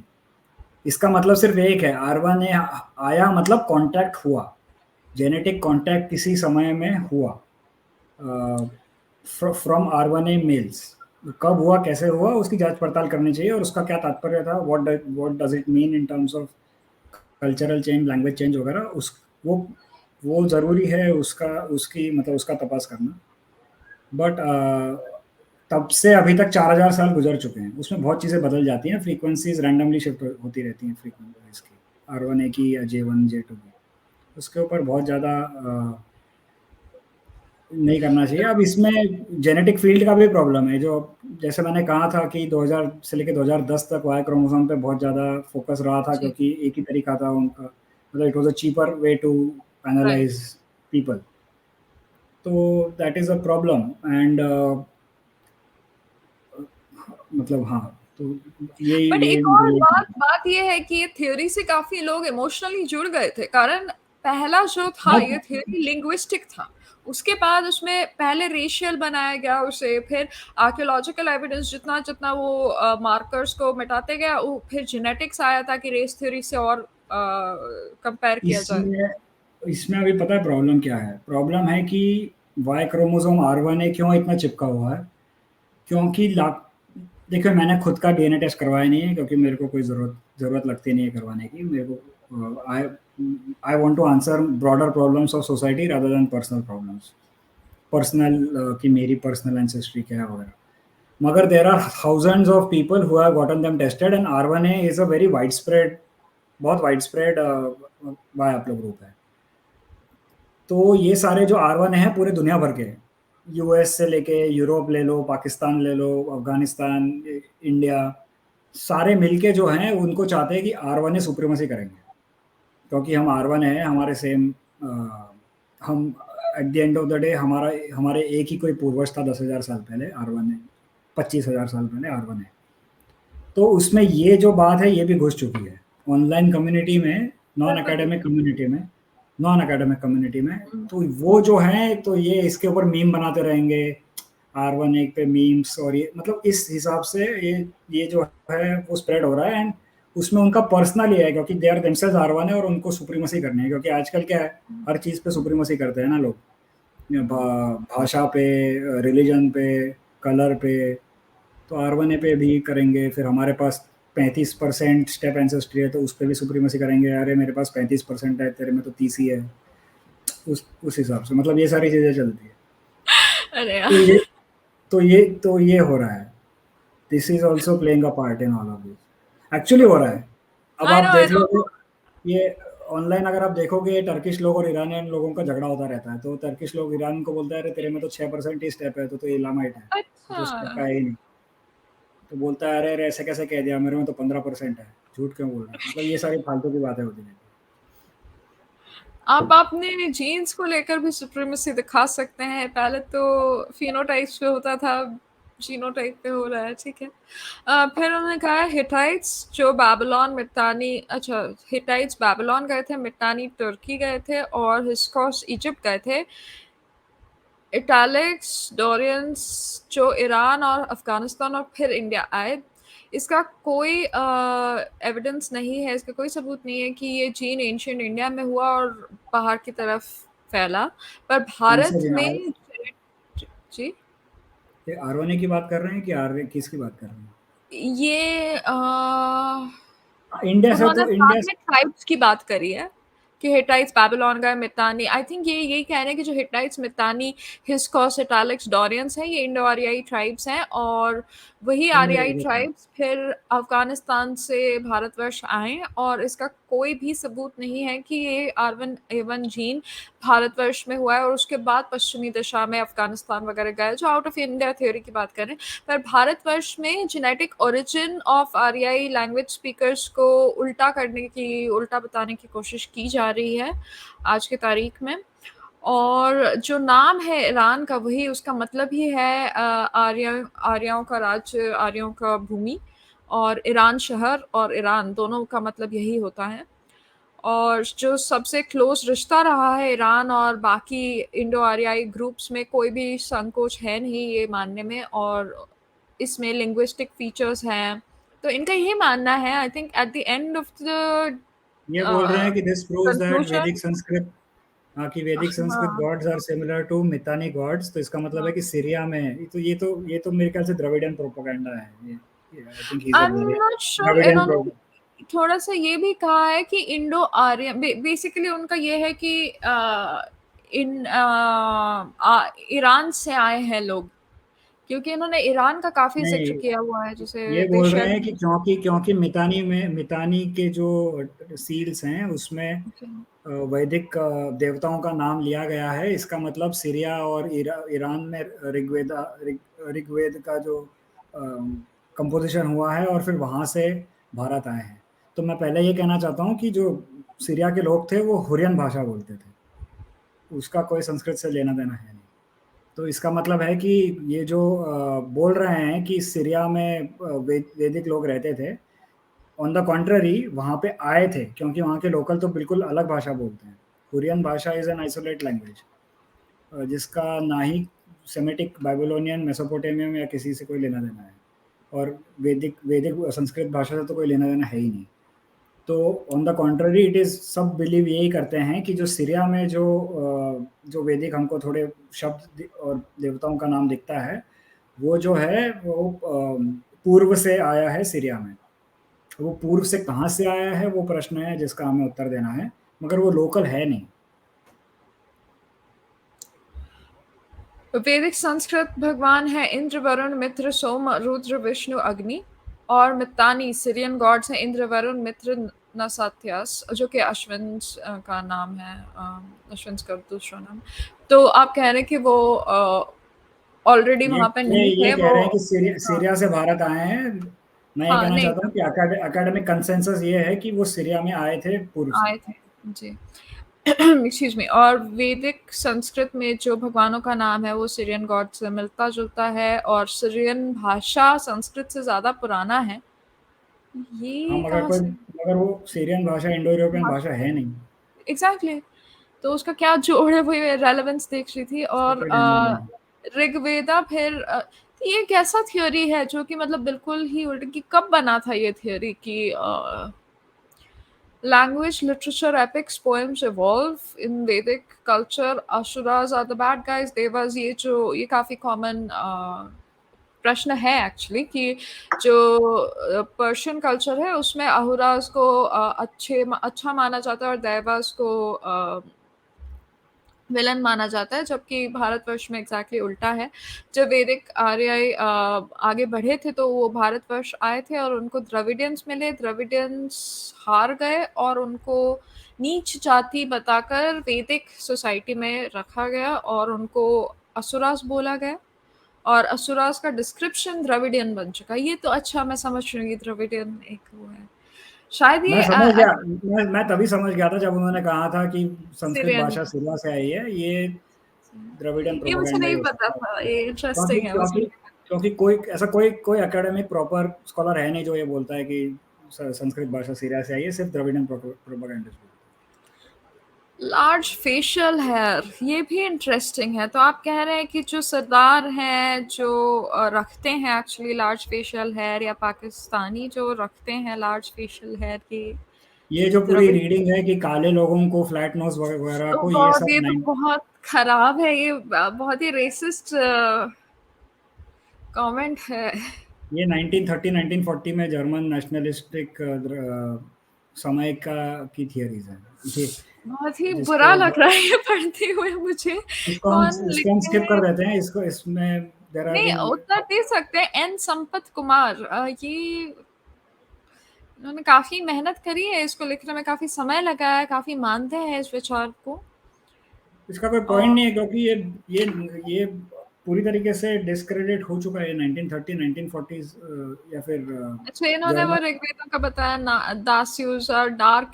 देखिए, डार्क स्किन है नहीं, अगर लोगों को गलत फहमी है, किसी ने नहीं कहा है कि डार्क स्किन लोगों के साथ लड़ाई हुई थी, कोई युद्ध हुआ था इसमें।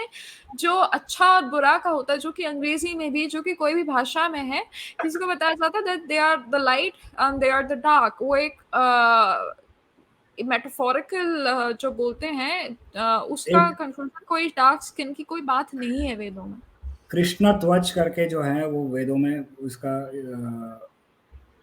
शब्दों का उपयोग किया गया है, कृष्ण ध्वज, जिसका मतलब होता है डार्क स्किन, लिटरली होता है। मगर हाँ, इसका इसका ये भी हो सकता है कि डार्क स्किन मतलब डार्क कपड़े, मेड ऑफ डियर स्किन।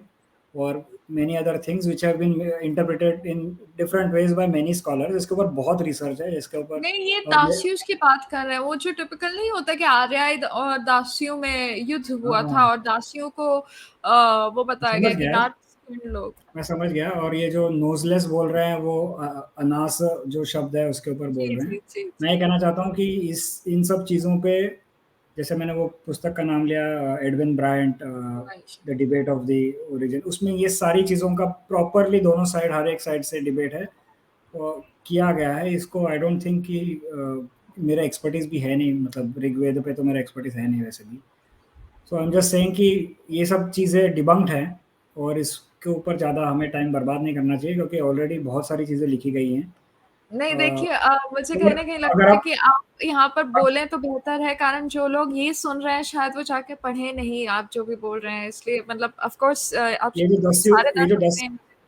जो दस्यु लोग हैं या जिनको दासा या दाहा भी कहा जाता है, पार्पोला का मानना है कि ये लोग बीमैक बैक्टीरियाना कल्चर के लोग थे। क्योंकि जो ये जो दस्यु या दासा ये जो लोग थे, इनके पास इनका वर्णन ऐसा किया गया है कि इनके पास जो फोर्ट होते थे, जो पुर उनके होते थे, they had 3 concentric circles as fortification. अब ऐसे ही फोर्टिफिकेशन बीमैक कल्चर के सभ्यता के झारकुतान साइट और सपाली टेपे साइट वगैरह में मिले हैं। तो आस्को पार्पोला का ये मानना है, और आई थिंक विट्ज़ल का भी अभी ये मानना है कि ये जो दास्य जो लोग थे ये बैक्टीरिया के लोग हैं, not some dark skin Dravidians. और ये मैं कह दूं, आशीष इसलिए कह रहे हैं क्योंकि विट्ज़ल और आस्को पार्पोला आर्यन इन्वेजन थ्योरी के प्रोपोनेंट्स थे। वो खुद आर्यन इन्वेजन थ्योरी को मानते हैं, मगर वो ये नहीं मानते कि दास्यु यहाँ के द्रविडियन लोगों को कहा जाता है। दास्यु मींस डार्क पीपल और द्रविडियन पीपल वगैरह, ऐसा आजकल कोई नहीं मानता। No one believes this now. तो फिर वो except Dravidian propagandist and white nationalist. हाँ, इन्होंने आई थिंक वो दोनों का वो कर लिया है कि white people feel they are superior, black people पे अत्याचार होता है। अफ्रीका और यूएस में भी है, भारतवासियों में भी है कि भारत का सबसे ज़्यादा पुरानी सभ्यता है और ब्रिटिश लोग आकर यहाँ पर राज किए हैं और हैं। Dravidians are an older civilisation, Aryans made them Shudra. ये तो गलत है, ये तो पूरी तरह गलत है कि कहीं पर भी द्रविडियन बोलने वाले लोगों को शूद्र नहीं माना जाता है। ट्राइब, ये मतलब ये पॉलिटिकली सोशली हर तरह से गलत है, तो इसका क्या ही बताएं।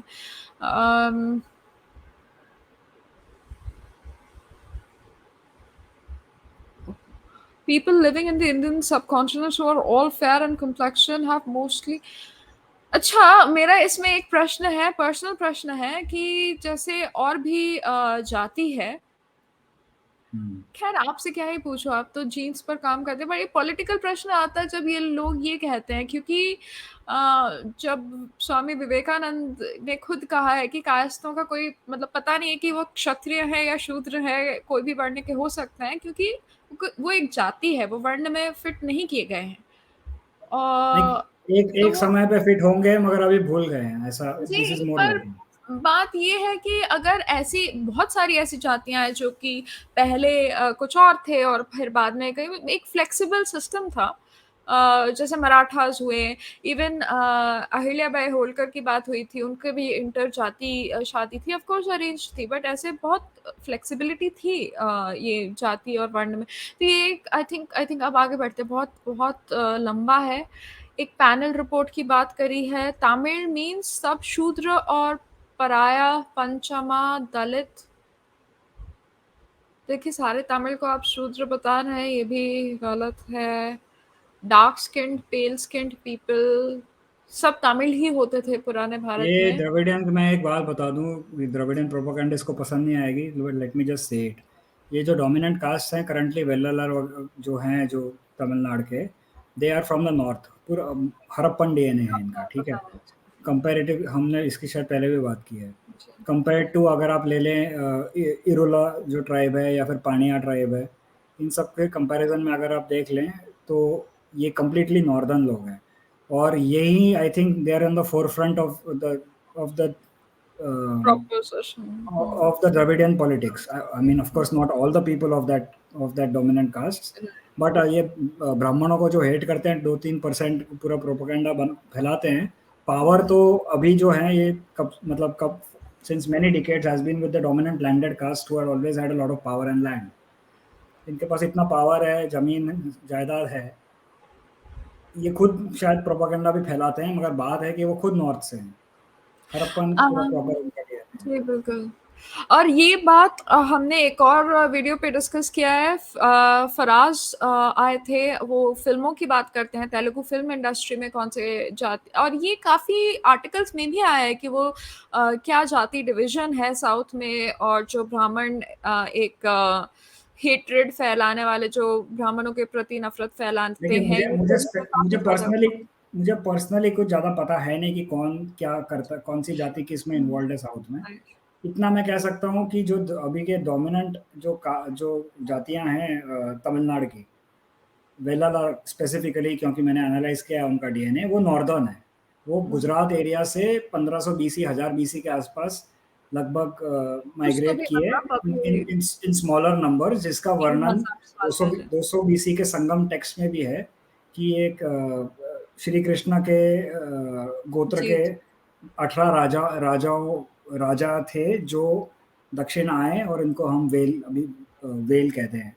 राजा का जी, नाम था संगम टेक्स्ट में इरुनको well, if I remember correctly. तो राइट। ये मतलब they are in their own text, Sangam text में लिखा हुआ है कि वो नॉर्थ से आए थे। तो अगर नॉर्थ से आने का प्रॉब्लम है तो सिर्फ ब्राह्मणों को क्यों पकड़ते हो, इनकी भी बात कीजिए। तो एच.एन. नागमोहन दास कमीशन पैनल में कहा गया है कि जो वैदिक चर्चा है उसी में सारी सोशल इनइक्वालिटी, कास्ट सिस्टम। देखिए, एक बात बताऊं, ये जो कास्ट सिस्टम की बात होती है वो बहुत उसमें गलत फहमी है। जो कुल जाति वर्ण सिस्टम है वो कास्ट सिस्टम से बहुत अलग है। कास्ट सिस्टम बिल्कुल इनकी तरह बात करता है, जो एक रेशियल बेसिस पे जाता है, भारतीय बेसिस नहीं है वो। आता है सिस्टमा दी कास्ता बोल के, जो एक पोर्चुगीज सिस्टम है, यूरोपियन सिस्टम है। तो एनीवे, चलिए ये बहुत हो गया। इन्होंने बहुत मेहनत करी है, काफ़ी लंबा लिखा है। इन्होंने पूछा है कि R1 A1 एक DNA मिनट, यूरोप में होता है, भारत में? जी। Why copper hoard found only with Aryans but not with Dravidians, आप बताइए। कहाँ पे व्हाई पूछे? Only with Aryans not with Dravidians. Okay. नहीं, बट ये ठीक है, कॉपर होल्ड कल्चर अभी हाँ, है हाँ, गंगा का, अभी मतलब ये फैक्ट है, अब इसमें हम क्या करें। हाँ, हाँ। It is a fact. मतलब ये इसका क्या रिश्ता है डिबेट से? ये भी नहीं पता। एंटोना स्वॉर्ड्स सोनौली भारत में मिले जाते। मैं कह रही हूँ ना, जो कंक्लूजन आप साइंटिफिक पेपर में निकालते हैं, अगर किसी को एग्जैक्टली उसका उल्टा, उसका ही इस विपरीत कुछ बोलना है एक अंत में, तो ये इन्होंने पता नहीं बहुत सारी चीजें मिक्स कर दिया, बट एक दो चीजें जिसका मैं उत्तर देना चाहता हूँ। एक इन्होंने लिखा है कि why antenna swords found in Sinauli India which belongs to BMAC Bactria मैं मार्जिना कॉम्प्लेक्स। ये जो इन्होंने है सीधा पार्पोला से उठाया है, पार्पोला ने ये अच्छा। आर्गुमेंट दिया था। आस्को ओके। पार्पोला ने 2020 का पेपर है रिसेंटली ओके। सनौली पे, जिसमें वो हाँ। मानते हैं कि सनौली आर्य सभ्यता का है, की साइट है। मगर वो लिखते हैं कि वहाँ पे जो तलवार मिली है वो है बैक्टीरिया की।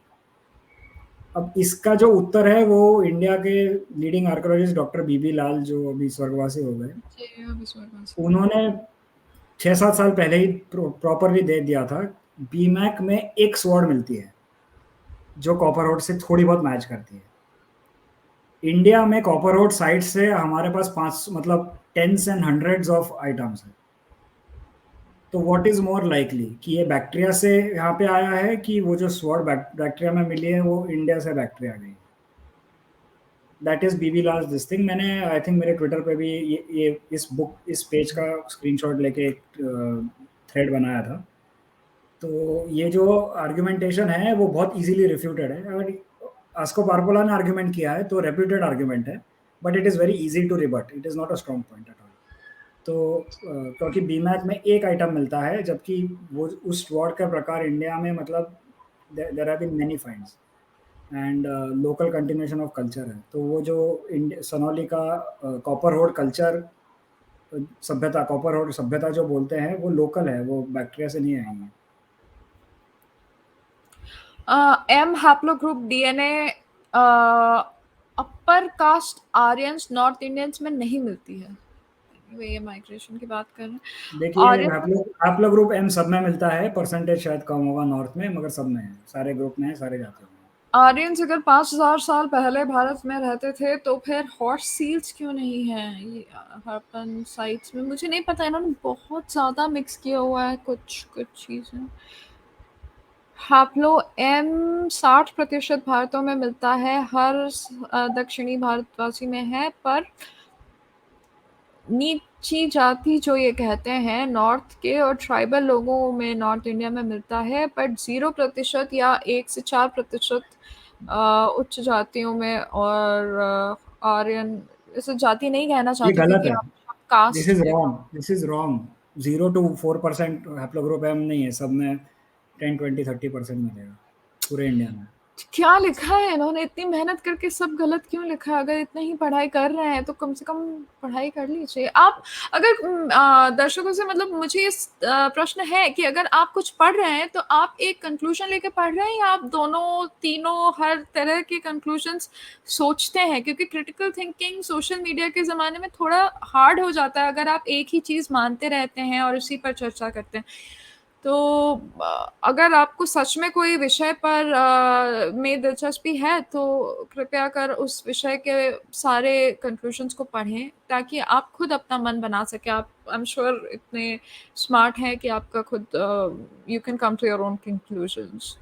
सो फिर इसका किसी ने उत्तर दिया होगा तो साइंटिफिक फैक्ट वाला है। नाइस, जय भीम प्रोपेगेंडा, अहुराज व पर्शियंस सेम एंसेस्टर्स।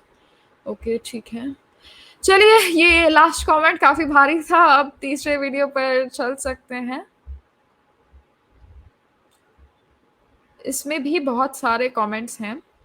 अगर कोई किसी ने अगर कोई कमेंट है जो ऑलरेडी हम 2 वीडियोस जी पे जवाब दे चुके हैं तो वी विल स्किप दैट। ठीक है, वरुण शर्मा ने यहाँ पे लिखा है आई कांट कि see I oh can't see sorry sorry I think देख नहीं जी रहा। अभी आप देख रहे हैं। राइट, हाँ। तो वरुण शर्मा ने कहा है कि बहुत सारे Indian research articles admixture balance statistics के साथ नहीं करते हैं। तो 9 एंसेस्ट्रल कंपोनेंट्स उनको मिले हैं इंडियन एंसेस्ट्री में। अब इनको इसके बारे में लिखना चाहिए so that we can analyse कि उन्होंने क्या काम किया है, उसके बिना तो क्या करें। ओके, श्रीकांत तालागेरी की जो किताब है उस पुस्तक में ये सब लिखी गई है कि न्यू ऋग्वेदा में मिली है जो कि मितानी शब्दों से रिश्ता रखती हैं।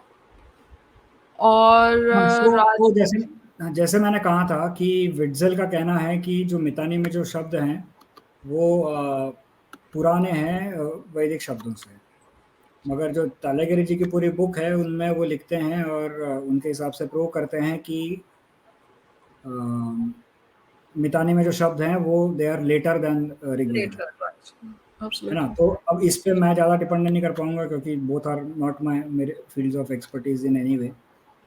मगर लाइक जैसे मतलब हर विषय में अगर आप देख लो आर्यों के कोई भी विषय है, प्री जेनेटिक्स जैसे पुरातत्व हो गया, लिंग्विस्टिक्स हो गया, सब में आपको हर प्रकार के व्यूज़ मिलेंगे ऑन बोथ साइड्स और ऑल 3 साइड्स, ऑल 4 साइड्स। तो कभी भी कंक्लूजन मतलब निकालना काफ़ी कठिन हो चुका था, बट अभी जेनेटिक्स आया है तो वी हैव होप कि मतलब सारे प्रश्नों का उत्तर मिल जाएगा। ठीक है, स्मृति अनमोल दिगाटा, अनमोल उद्घाट, अच्छा। Indus valley script is Sanskrit. Soma, Indra और बाकी वैदिक भगवान इंडस वैली सभ्यता में पहले से पूजे जाते हैं। मित्रानी जो मित्र की पूजा करते हैं और वैदिक सभ्यता चले आ रहा है। सारे माइग्रेशन हमारे धार्मिक स्मृतियों में लिखा गया है, पुराणों में भी लिखा गया है, इसका उल्लेख है। हो सकता है, कोई डायरेक्ट प्रूफ है नहीं मगर हो सकता है, बिल्कुल हो सकता है। इन्होंने कहा है कि अच्छा मितानियों से पहले, अच्छा इनका ये कहना है कि मितानियों से पहले, अच्छा ये उसका ये उत्तर है।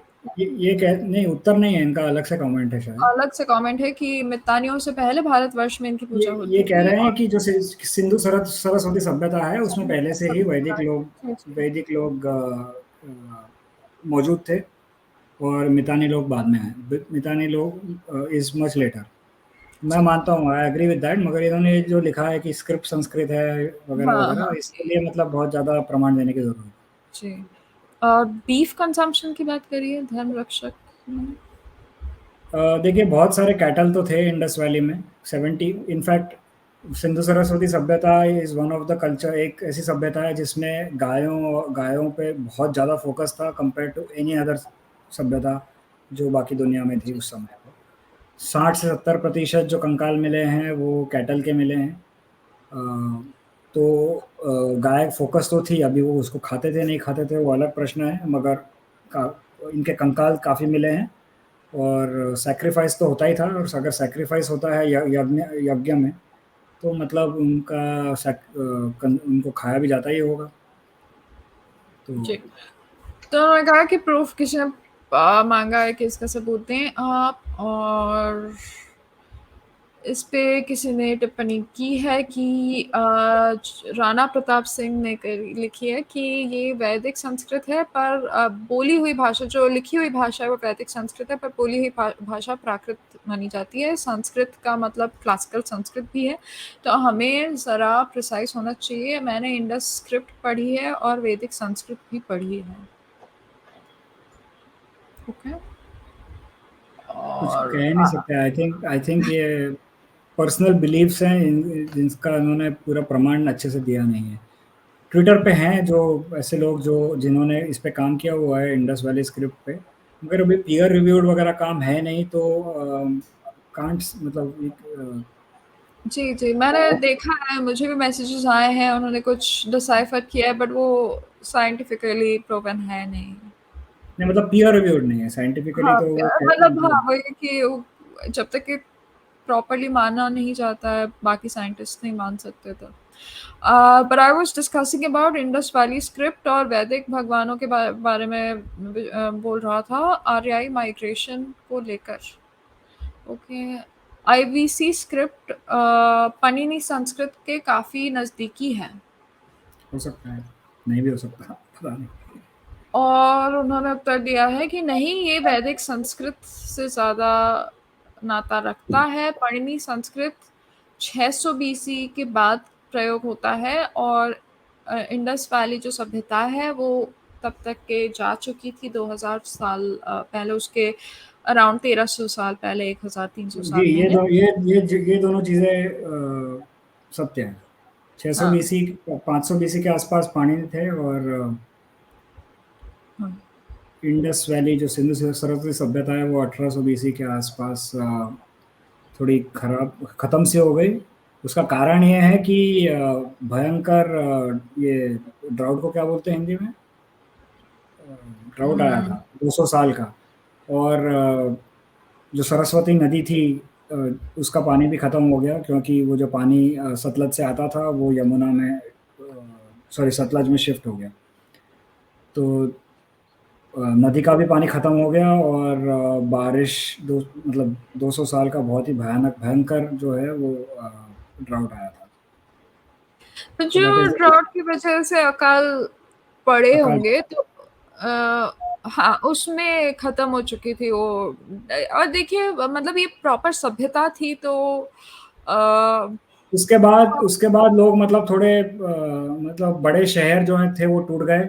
लोग अपने-अपने काम में मतलब निकल गए, कुछ-कुछ फॉर बेटर लैंड, जहाँ पे ज़्यादा अच्छी अच्छी बरसात जहाँ होती थी वहाँ के लिए चले गए होंगे। क्योंकि उनके पास गाय होंगी, भेड़-बकरियाँ होंगी, उनको चराने के लिए पानी की आवश्यकता होगी। तो पानी क मतलब उसके लिए उसको ढूँढते-ढूँढते कहीं और पहुँच गए होंगे। तो जो बड़े शहर थे वो टूट गए, इसका मतलब ये नहीं है कि हर आदमी वहाँ से गायब हो गया। वो मतलब वहाँ पे थोड़े बहुत लोग रहते थे, मगर ये जो बड़े शहर थे वो सारे खत्म हो गए।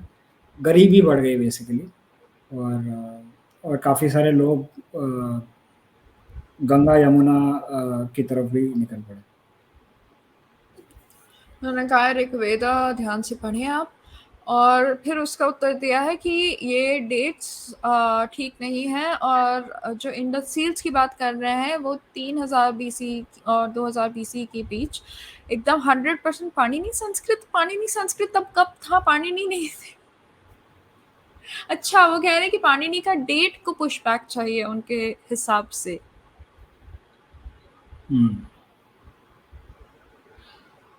तो फिर राणा प्रताप सिंह का नाम लेकर जो लिख रहे हैं वो कह रहे हैं कि पाणिनि का संस्कृत ग्रामर जो व्याकरण है वैदिक संस्कृत से अलग है। कौन से डेट्स जी। में इशू है? आपको समझ आ रहा है कि वैदिक संस्कृत की बात हो रही है, आपने उसको पढ़ा नहीं है। ऋग्वेदा पढ़ें और उस पर टिप्पणी दें अच्छी अंग्रेजी में। जो फिलोलॉजी जो भी पढ़ाई की जाती है ये ऋग्वैदिक भाषाओं की, वो काफ़ी अलग है पाणिनि के क्लासिकल संस्कृत से। सो प्लीज़ अपने आप को गलत दिशा में ना ले जाएं कि इस सोच में कि वैदिक संस्कृत और पाणिनि की संस्कृत सेम है, अलग अलग है। और पाणिनि ग्रीक और ईरान के सेनाओं को जानते हैं और जी, सैनिकों 500 को बीसी, जानते हैं। लगभग 500 बीसी के आसपास था उनका समय, और वो गांधारा गांधारा में रहते थे। तो जी। उनको जो हक्समणी जो लोग थे, जिसको अकमेनिड एम्पायर बोलते हैं, हाँ हाँ हाँ। उस समय के उस समय वो रहते थे उत्तर पश्चिमी भारत में। देखिए, और आईबीसी के लोग नहीं जानते थे वहाँ के सोल्जर्स को। ऋग्वेदा पढ़ें, काफ़ी सारे अंग्रेजी आर्टिकल्स हैं ऋग्वेदा के एनालिसिस, निकोलस कज़ानस। देखिए, कज़ानस बहुत अच्छे सोर्स हैं।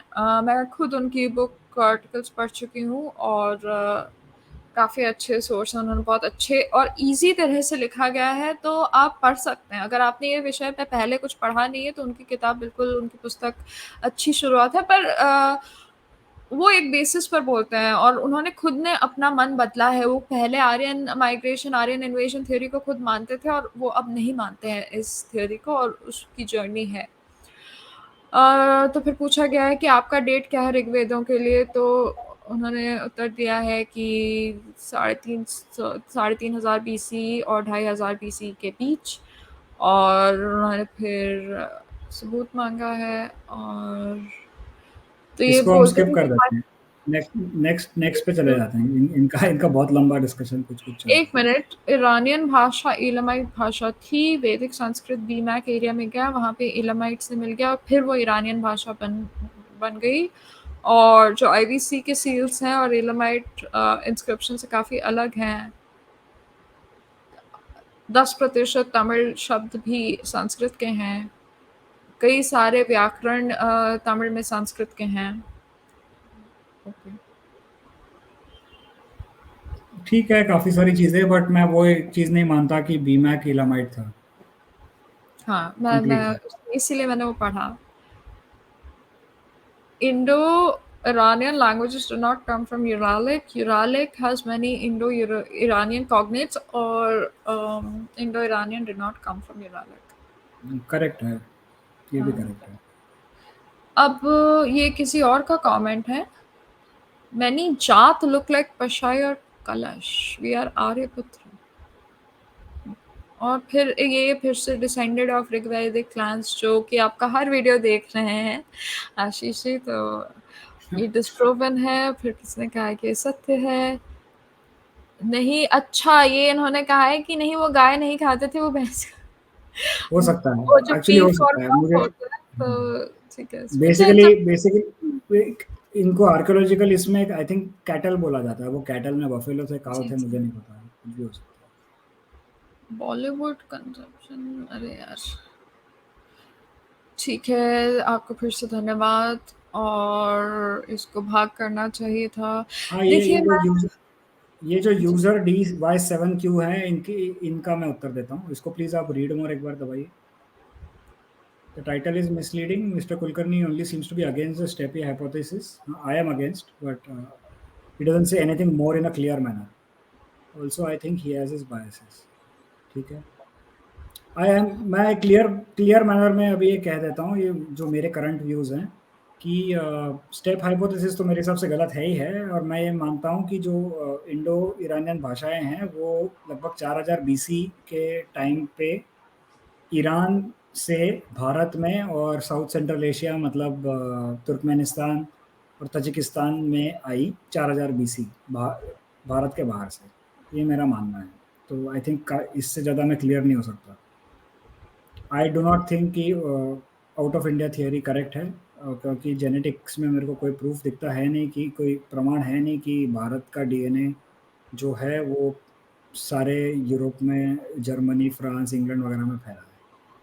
तो मेरे हिसाब से 4000 बीसी में ईरान से जो है भाषाएं भारत में आई। तो ये मैं क्लैरिफाई कर दूँ। सेकंड, वो कहते हैं he is sure that R is of Siberian origin but nobody can say that with such confidence. Correct है। कॉन्फिडेंस 25,000 30,000 साल पुरानी चीज़ में कॉन्फिडेंस लाना कठिन है। In fact we can never say exact origin of a mutation और हैप्लोग्रुप विद लॉजिकल सर्टेनिटी। ठीक है, कुछ ना कुछ तो एरर रहेगा ही। What we can do is look at geographic distribution of frequencies and variations of hyperloop। ये कह रहे हैं कि आर जो है साइबेरिया में नहीं पैदा हुआ। मैंने शायद इस वीडियो में कहा होगा कि आर साइबेरिया में पैदा हुआ है। और ये कह रहे हैं आई थिंक कि R can not have been, कि आर इंडिया में पैदा हुआ है फॉर टू रीजंस। कि फर्स्टली कि R2 भी इंडिया में मिलता है, और सेकेंडली एंसेस्टर P1 भी इंडिया में मिलता है। आई थिंक मोटा मोटा ये कह रहे हैं। अब इसका मैं, पहली बात, इसका आर जो है ये 25-30 हज़ार साल पहले की बात है। इसका इंडो आर्य या वैदिक लोगों से कोई रिश्ता है नहीं। These are separate topics. पहले मैं ये क्लैरिफाई कर देता हूँ, क्योंकि 30,000 साल पहले क्या हुआ, कौन सा म्यूटेशन हुआ, उसका भाषाओं से कोई लेना देना नहीं है। तब से बहुत चीज़ें काफ़ी सारी बदल गई हैं। अब ये कहते हैं कि R2 क्योंकि सिर्फ इंडिया में पाया जाता है इसलिए आर इंडिया में तो होगा ही। हाँ, ये बात ठीक है, मगर जो P है इनके म्यूटेशन, जो वाई हैप्लोग्रुप P है उसके दो म्यूटेशन है Q एंड R। Q जो है वो इंडिया में, इंडिया स्पेसिफिक नहीं है, और Q एंड R दोनों साइबेरिया में मिलते हैं। साथ ही साथ सबसे पुराना R का जो सैंपल है वो साइबेरिया में मिला है, MA1 करके जो सैंपल है उसमें 25,000 साल पुराना sample.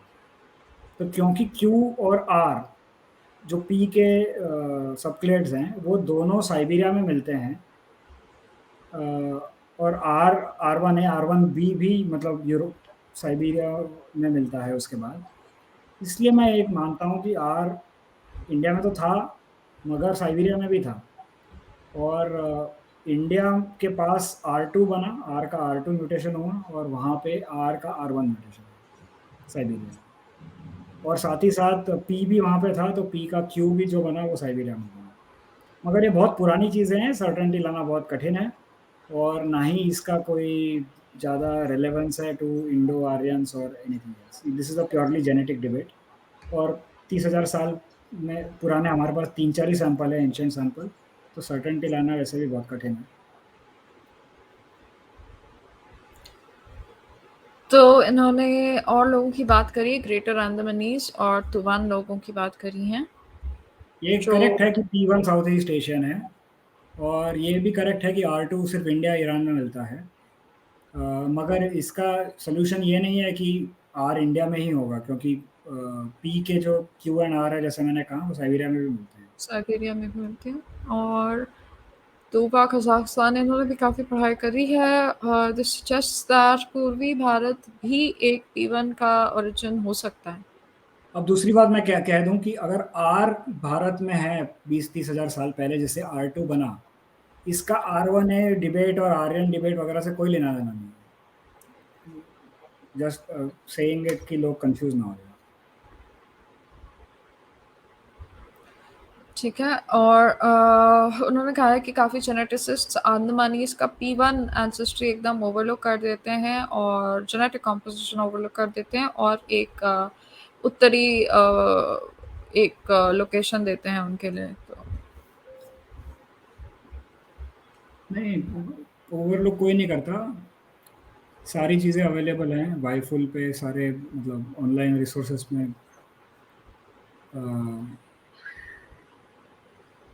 Okay, question is where did R arise. सिर्फ दो जगह आर देखी गई है, एक किर्गिस्तान के दफनाए गए एक कंकाल में, और एक साइबेरिया के फॉसिल में। तो किर्गिस्तान काफ़ी नज़दीकी है भारत से। नहीं, और किर्गिस्तान में नहीं मिला है कोई आर सैंपल। आर सैंपल 25,000 साल पहले सिर्फ साइबेरिया में मिला है।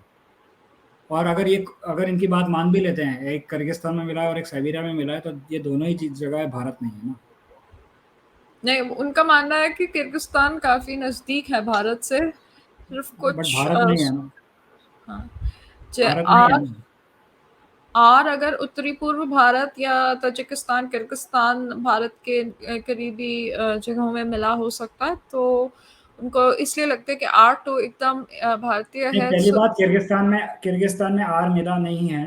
आई डोंट थिंक, एटलीस्ट मतलब मुझे पता नहीं इसके बारे में। कभी-कभी क्या होता है, जब क्वालिटी सैंपल्स की लो होती है, तब हम ज़्यादा घुस नहीं पाते कि आर के अंडर R1 है या R2 है वगैरह, तो वो सिर्फ आर करके छोड़ देते हैं। This is because of low quality of sample. इसका मतलब ये अच्छा, नहीं है कि वो सैंपल एक्चुअली ओके, आर था। Okay, okay, got it. तो शायद ऐसी गड़बड़ हो गई होगी, या फिर अगर कोई एक्चुअली ऐसा सैंपल है तो प्लीज़ कमेंट करके मुझे बताएं, सैंपल आईडी मैं चेक करूंगा। एक ही आर स्टार सैंपल मिला है, वो 24,000 साल 25,000 साल पहले MA1 करके माल्टा बॉय करके सैंपल है फ्रॉम साइबेरिया, उससे मिला है। और या उत्तरी सबसे उत्तरी भारत के एरिया में मिला हो सकता है, या ताजिकिस्तान या किर्गिस्तान जो भारत के देखिए, करीबी हैं। जी। मतलब बहुत सारी चीज़ें हैं जो होप पॉसिबल है। 25,000, क्योंकि we are talking about 20, 25, 30,000 years ago. ये सारी R1 और R2 का फॉर्मेशन जो है, ये म्यूटेशन जो बना है, वो है 20-30,000 साल पहले का।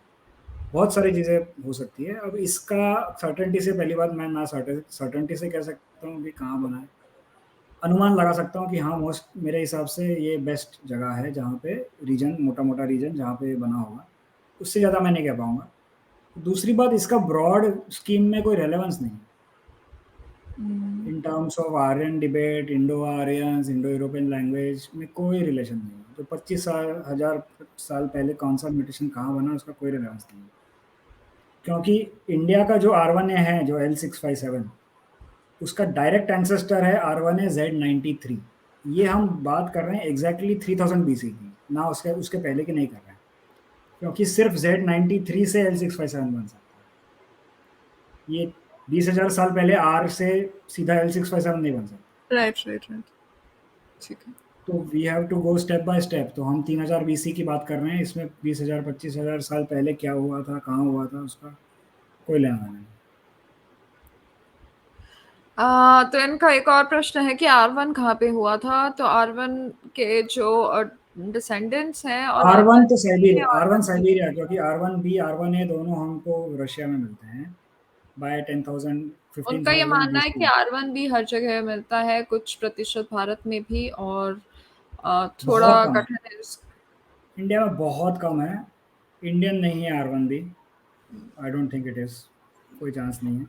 तो डॉक्टर नीरज राय और डॉक्टर ज्ञानेश्वर चौबे, और उससे पहले भी कुछ पुरानी और जो पेपर्स हैं, उसमें सबसे पुराना जो R1A के वेरिएंट्स हैं, वो क्लियरली इंडियन ओरिजिन की हैं, और इसलिए R1 भी शायद इंडियन है, या ताजिकिस्तान अफगानिस्तान की है।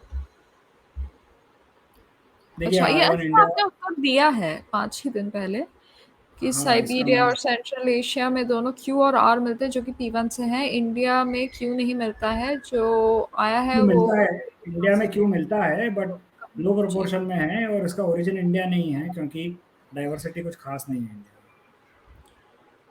और आर स्टार जिसकी आपने बात करी है, मार्टा बॉय 225 क्या से मिलती है, और क्यू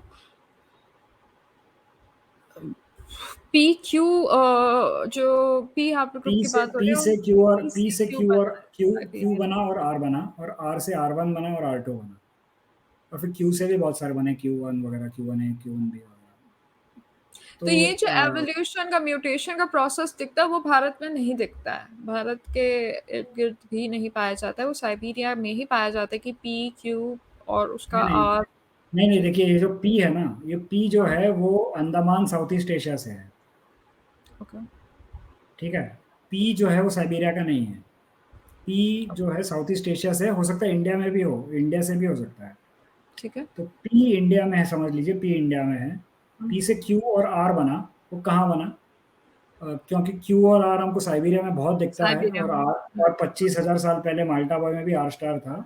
इसलिए मैं ये कह रहा हूँ कि हो सकता है कि जो आर है वो उधर ही बना हो पी से, और क्यू भी उधर ही बना हो, मतलब पी शायद साइबेरिया पहुंच गया और वहां पे क्यू में स्प्लिट हुआ और आर में स्प्लिट हुआ। और हो सकता है कि थोड़ा मतलब आर जो साउथ वाला आर था वो इंडिया के आसपास R2 बन गया। ठीक है। ओके, आई थिंक बट स्मृति कुछ अनमोल। मतलब इसमें बहुत ज़्यादा कॉन्फिडेंस के साथ कुछ नहीं कह सकते, कुछ भी हो सकता है, बहुत पुरानी चीज़ है और एंशिएंट उन्होंने सैंपल। खुद ने इसी से शुरू किया कि आप ज्यादा कॉन्फिडेंस से नहीं कह सकते हैं, बट उन्होंने काफी मतलब आई गेस लिखने बोलने में थोड़ा कॉन्फिडेंस चाहिए ही अपने पर्सपेक्टिव को पेश करने के लिए। तो एनीवे, ये नेक्स्ट वाला है, ये आई थिंक राणा प्रताप सिंह और स्मृति अनमोल उद्गाट फिर से आए हैं, फिर से कमेंट किए हैं।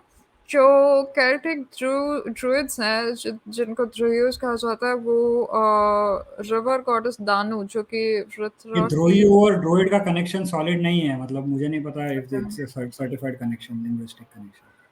और वो जो सील है इंडस वैली से हॉर्न डेटी, वो भी सेम है। देखिए, हॉर्न डेटीज हर कल्चर में पाई गई है, हर सभ्यता में। कहाँ पर पहले मिली है ये पता नहीं है अभी। जो मितानी है, मित्रानी, वो मित्रदेव के पुजारी थे और उनको भारतवर्ष से भगाया गया है, उनका मानना है। ठीक है, मॉडल क्षत्रिय का कमेंट है। राणा प्रताप सिंह ने कहा है कि इंडो आर्यन भाषाएं कुछ नहीं होती है, ईरानियन अवेस्तन भाषा होती है, जो कि वैदिक, संस्कृत और एलामाइट की हैं। तो आपने उनको कहा है कि इसका प्रमाण देना कठिन है, कारण लिंग्विस्टिक साइंस ये इसमें यकीन नहीं करती है और ये नहीं मानता। और मैं लिंग्विस्टिक अवेस्टन अवेस्टन इक्वल टू वैदिक संस्कृत प्लस इलामाइट, ऐसा मैंने किसी को बोलते हुए पढ़ा नहीं है। अगर इनके पास कोई ऐसा कोई प्रूफ रिसोर्स है। हो, कोई कोई पेपर हो, तो प्लीज़ आप कमेंट में डाल दीजिए कि हम चेक कर लेंगे, मगर मैंने तो ऐसा कुछ पढ़ा नहीं। जो बैक्ट्रियमार्जियाना कॉम्प्लेक्स के सिविलाइजेशन ऑफ सभ्यता, वो मेनली ईरानियन और हड़प्पन का मिक्सचर है। बीमैक बहुत ज़्यादा वैदिक भाषा बोलने वाले हड़प्पन लोगों से, आई थिंक ये ओआईटी की ही बात कर रहे हैं, कि बहुत ज़्यादा वैदिक भाषा बोलने वाले हड़प्पन से मिले जुले हैं। और इलामाइट बीमैक में 10 से 15% इंडस वैली की एंसेस्ट्री है, और कल्चरल सभ्यता का इन्फ्लुएंस भी है सिंधु सरस्वती और बीमैक के बीच में, फ्रॉम सिंधु सरस्वती टू बीमैक। तो हो सकता है थोड़ी भाषाएं गई हों, मगर एग्जैक्टली क्या गया, कैसे गया, वो पता नहीं। इलामाइट और ईरानियन भाषा, जो ईरानियन भाषा है उस वो भी पाया जाता है। तो आपसे उन्होंने फिर बीमैक बीमैक के ऊपर इलामाइट का कनेक्शन बिल्कुल है, और इंडस वैली का भी कनेक्शन है। तो बेसिकली बीमैक बैक्ट्रिया में उसके पश्चिम से इलामाइट ट्रेड रूट्स चलते थे, और बैक्ट्रिया के दक्षिण से इंडस वैली के साथ भी ट्रेड और काफ़ी कनेक्शंस थे। और साथ ही साथ बीमैक का उसमें एंसेस्ट्री भी दोनों जगह से मिलती है थोड़ी बहुत, मगर most most of the ancestry of BMAC जो है 2000 बीसी का कल की सभ्यता है, वो 4000 बीसी से कंटिन्यूस एंसेस्ट्री है, with additional ancestry from Indus Valley and from the west, from Elamites. That's तो interesting. तो मगर it majority ancestry local continued है, मगर थोड़ी एक्स्ट्रा आ चुकी है इंडस वैली से भी और इलामाइट से भी। तो आपसे तो पूछा है कि आपने उनका डीएनए देखा है कि नहीं? बीमैक का जी। बीमैक के बहुत सारे सैंपल्स हैं हमारे पास, जी, तो आपने देख उसका उत्तर दिया है कि कई सारे कंकाल मिले गए हैं, कुछ आईवीसी के भी माइग्रेंट्स थे, और बाकी जो बीमैक के लोग हैं उन्होंने आईवीसी का नहीं एंसेस्ट्री कुछ दिखाया। मैं इसको अपडेट करना चाहता हूँ, मुझे दिखा है I see in normal BMAC people also I see 10 to 15% IVC ancestry. तो जो मैंने इंटरेस्टिंग। लिखा है मैं उसको अपडेट करना चाहता हूँ, क्योंकि मैं इस ठीक पे है। अभी जस्ट काम कर रहा हूँ। तो तो आप इसको रहने दीजिए कमेंट को, और फिर बाद में करेक्शन कीजिए। इसमें सिर्फ एडिट, आई मीन एडिट कर सकते हैं, क्योंकि मैंने पहले ये कहा था, ताकि वो चेंज हाँ दिखे उनको। हाँ, I will either reply to this or delete this comment. um BMAC outlier जो साइट्स है, बीमैक के बाहरी दिशा में जो साइट्स हैं उसमें कई सारे सैंपल्स मिली हैं जो कि इंडस वैली सभ्यता के जेनेटिक लिनेज में है, जो मेजॉरिटी बीमैक लिनेज से अलग है और इसलिए उनको माइग्रेंट्स माना जाता है, रीड इसलिए आईवीसी रीड वेरी मोर कर। कीजिए। हाँ, ये रीड मोड पे ही है। IVC client close to Rakhigarhi sample. BMAC lineage is very distinct from IVC. No, it is not very distinct. In fact, they have a common source. And They have a Harappans were not Vedic speaking. वो आपका opinion है। ठीक है, और किसी ने ये कहा है कि ये बीमैक, डिसेंडेंट। जैसे मैंने कहा, बीमैक और आईवीसी, ये दोनों रीजन्स जो हैं वो 4000 बीसी के, जो मैंने माइग्रेशन की बात की ईरान से इंडिया और दक्षिण सेंट्रल दक्षिण मध्य एशिया,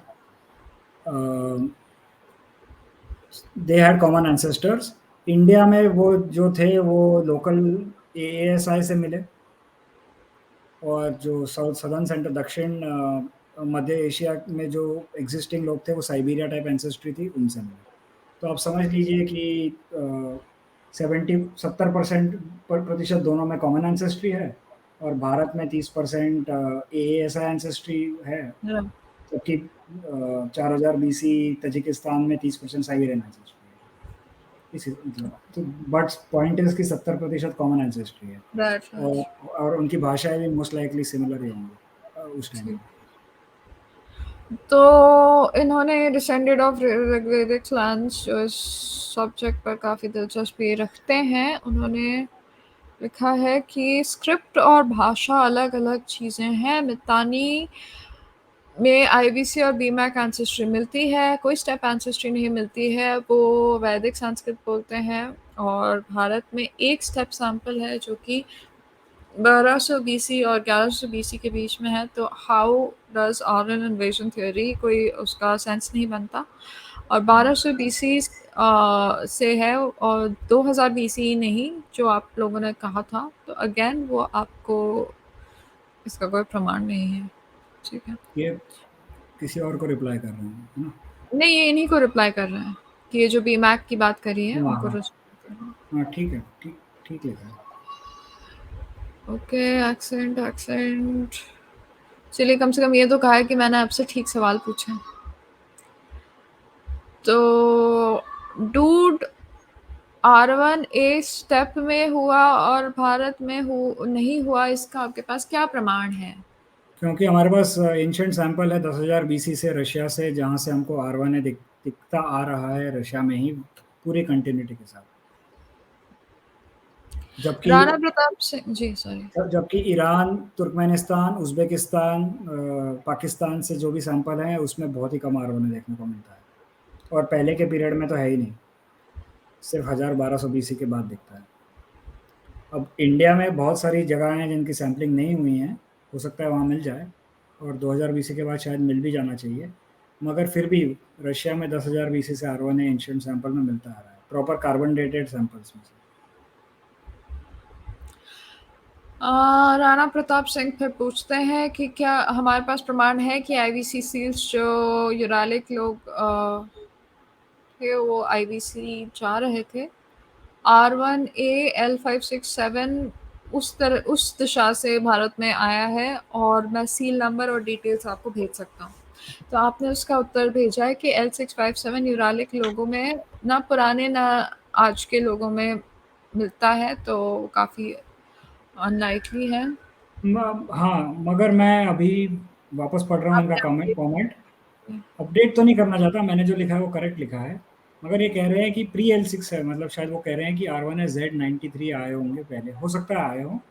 मेरी ये थियरी तो है ही, जैसे मैंने कल कहा था शायद कि 2000 बीसी में थोड़ा R1A भारत आए होंगे, ऐसा हो सकता है। हाँ, L657 तो मुझे नहीं लगता आए होंगे, मगर L657 के एक स्टेप ऊपर RY3 RY2 है, हो सकता है वो आए हो। तो जो ये कह रहे हैं वो उसकी सब संभवता है, हो सकता है। अब वो कौन सी यूरालिक सीरीज वो कौन से सील की बात कर रहे हैं मुझे नहीं पता, अगर वो कमेंट में बता सके तो अच्छा है। तो राणा प्रताप सिंह 3416 अगर आप ये देख रहे हैं तो कृपया कर आशीष को आप सील नंबर भेज दें।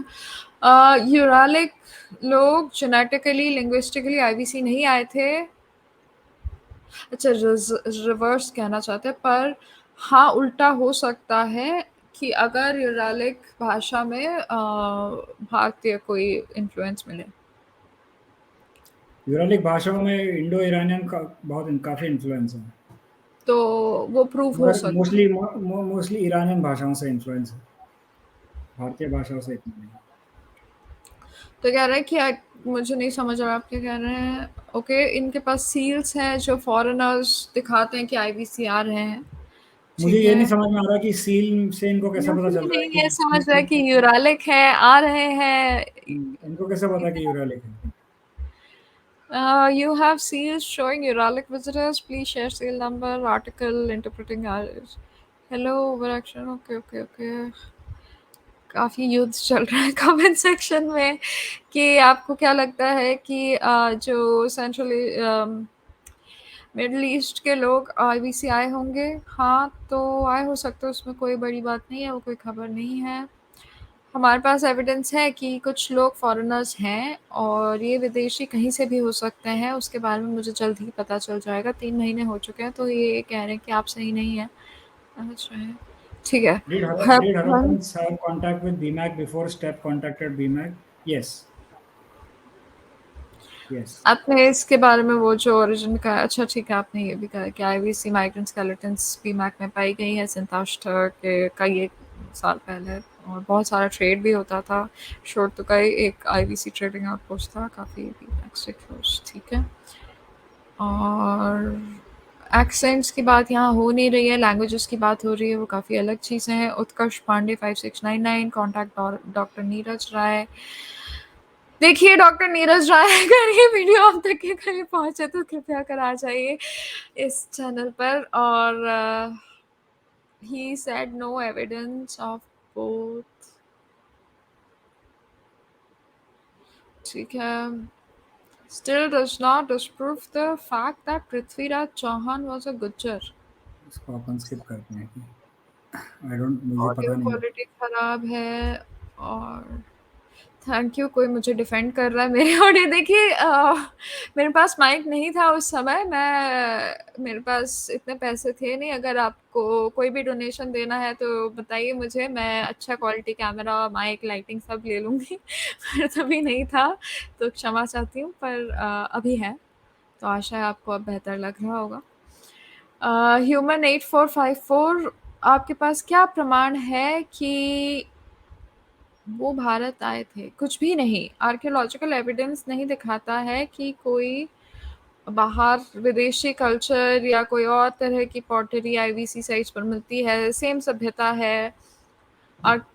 ये वही कह रहे हैं कि ठीक है, मैंने उसको उत्तर दिया है। मैंने 20 मिनट देखा है कि और कुछ प्रूफ नहीं किया है। ये रॉबर्ट जिनकी सेफ बात कर रहे हैं रॉबर्ट सेफनियर, ये जो है इनका मैंने रिसेंटली ट्विटर पे, उन्होंने एक यूट्यूब वीडियो बनाया था 20 मिनट का। काफ़ी फालतू बातें की गई थी स्वस्तिका के बारे में, और पता नहीं कुछ कुछ कहा था। I think white nationalist type account उनका लगता है, जी, जी, जी। क्योंकि उन्होंने कहा था कि जो स्वस्तिक हैं वो सिंटास्टा में मिलते हैं, इसलिए सिंटास्टा आर्यन थे, ऐसा कुछ कहा था। मतलब बेकार प्रमाण दे रहे थे, क्योंकि इंडस वैली में जो है वो स्वस्तिक काफ़ी पहले से 3000 बीसी से हमको मिलता है। तो इसका मतलब अगर उनका खुद का लॉजिक हम इस्तेमाल करें तो इसका मतलब है कि आर्य लोग सिंधु सरस्वती सभ्यता में 3000 बीसी से तो थे ही थे मिनिमम। तो अब मेरे ट्विटर फीड पे देखेंगे तो मैंने इनके बारे में बात की है। वो रॉबर्ट ने मुझे शायद ब्लॉक कर दिया है बिना जवाब दिए वो। हाँ, हाँ, मुझे याद है आपने लाइक किया था। जी। खैर ये 3 महीने पहले बोले हैं।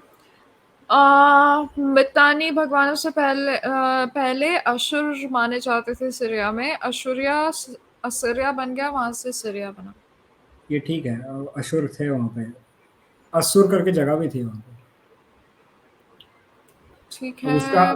उसका असुरों से लेना देना है या नहीं वो मुझे पता नहीं, लिंग्विस्टिक मामला है, पढ़ा नहीं है मैंने ज़्यादा उसके बारे में। मगर असूर करके एक जगह तो थी। दिनेश शर्मा JJS 90 बहुत धन्यवाद मेरे डिफेंस में आने के लिए। ठीक है, और आई थिंक ये हो गया। चलिए आज का जो डिस्कशन था बड़ा वो बड़ा काम है। पर जी 2 घंटे हो गए, पर हो गया रिकॉर्डिंग। बहुत धन्यवाद सारे उत्तर देने के लिए। बिल्कुल। तो जो दर्शक हैं, अगर आपको ये पसंद आया वीडियो, कृपया लाइक करें, सब्सक्राइब करें, कारण इससे बहुत फ़ायदा होता है चैनल का। अगर आप चाहते हैं कि डॉक्टर ज्ञानेश्वर चौबे और डॉक्टर नीरज राय जैसे वैज्ञानिक भी इस चैनल पर आएँ, तो उन तक के बात पहुँचाने के लिए आपका लाइक फ्री में होता है, तो कृपया लाइक कर दें। बिल्कुल, चलिए आशीष जी, बहुत प्लीज़। अच्छा लगा और बहुत धन्यवाद फिर से जुड़ने के लिए। धन्यवाद।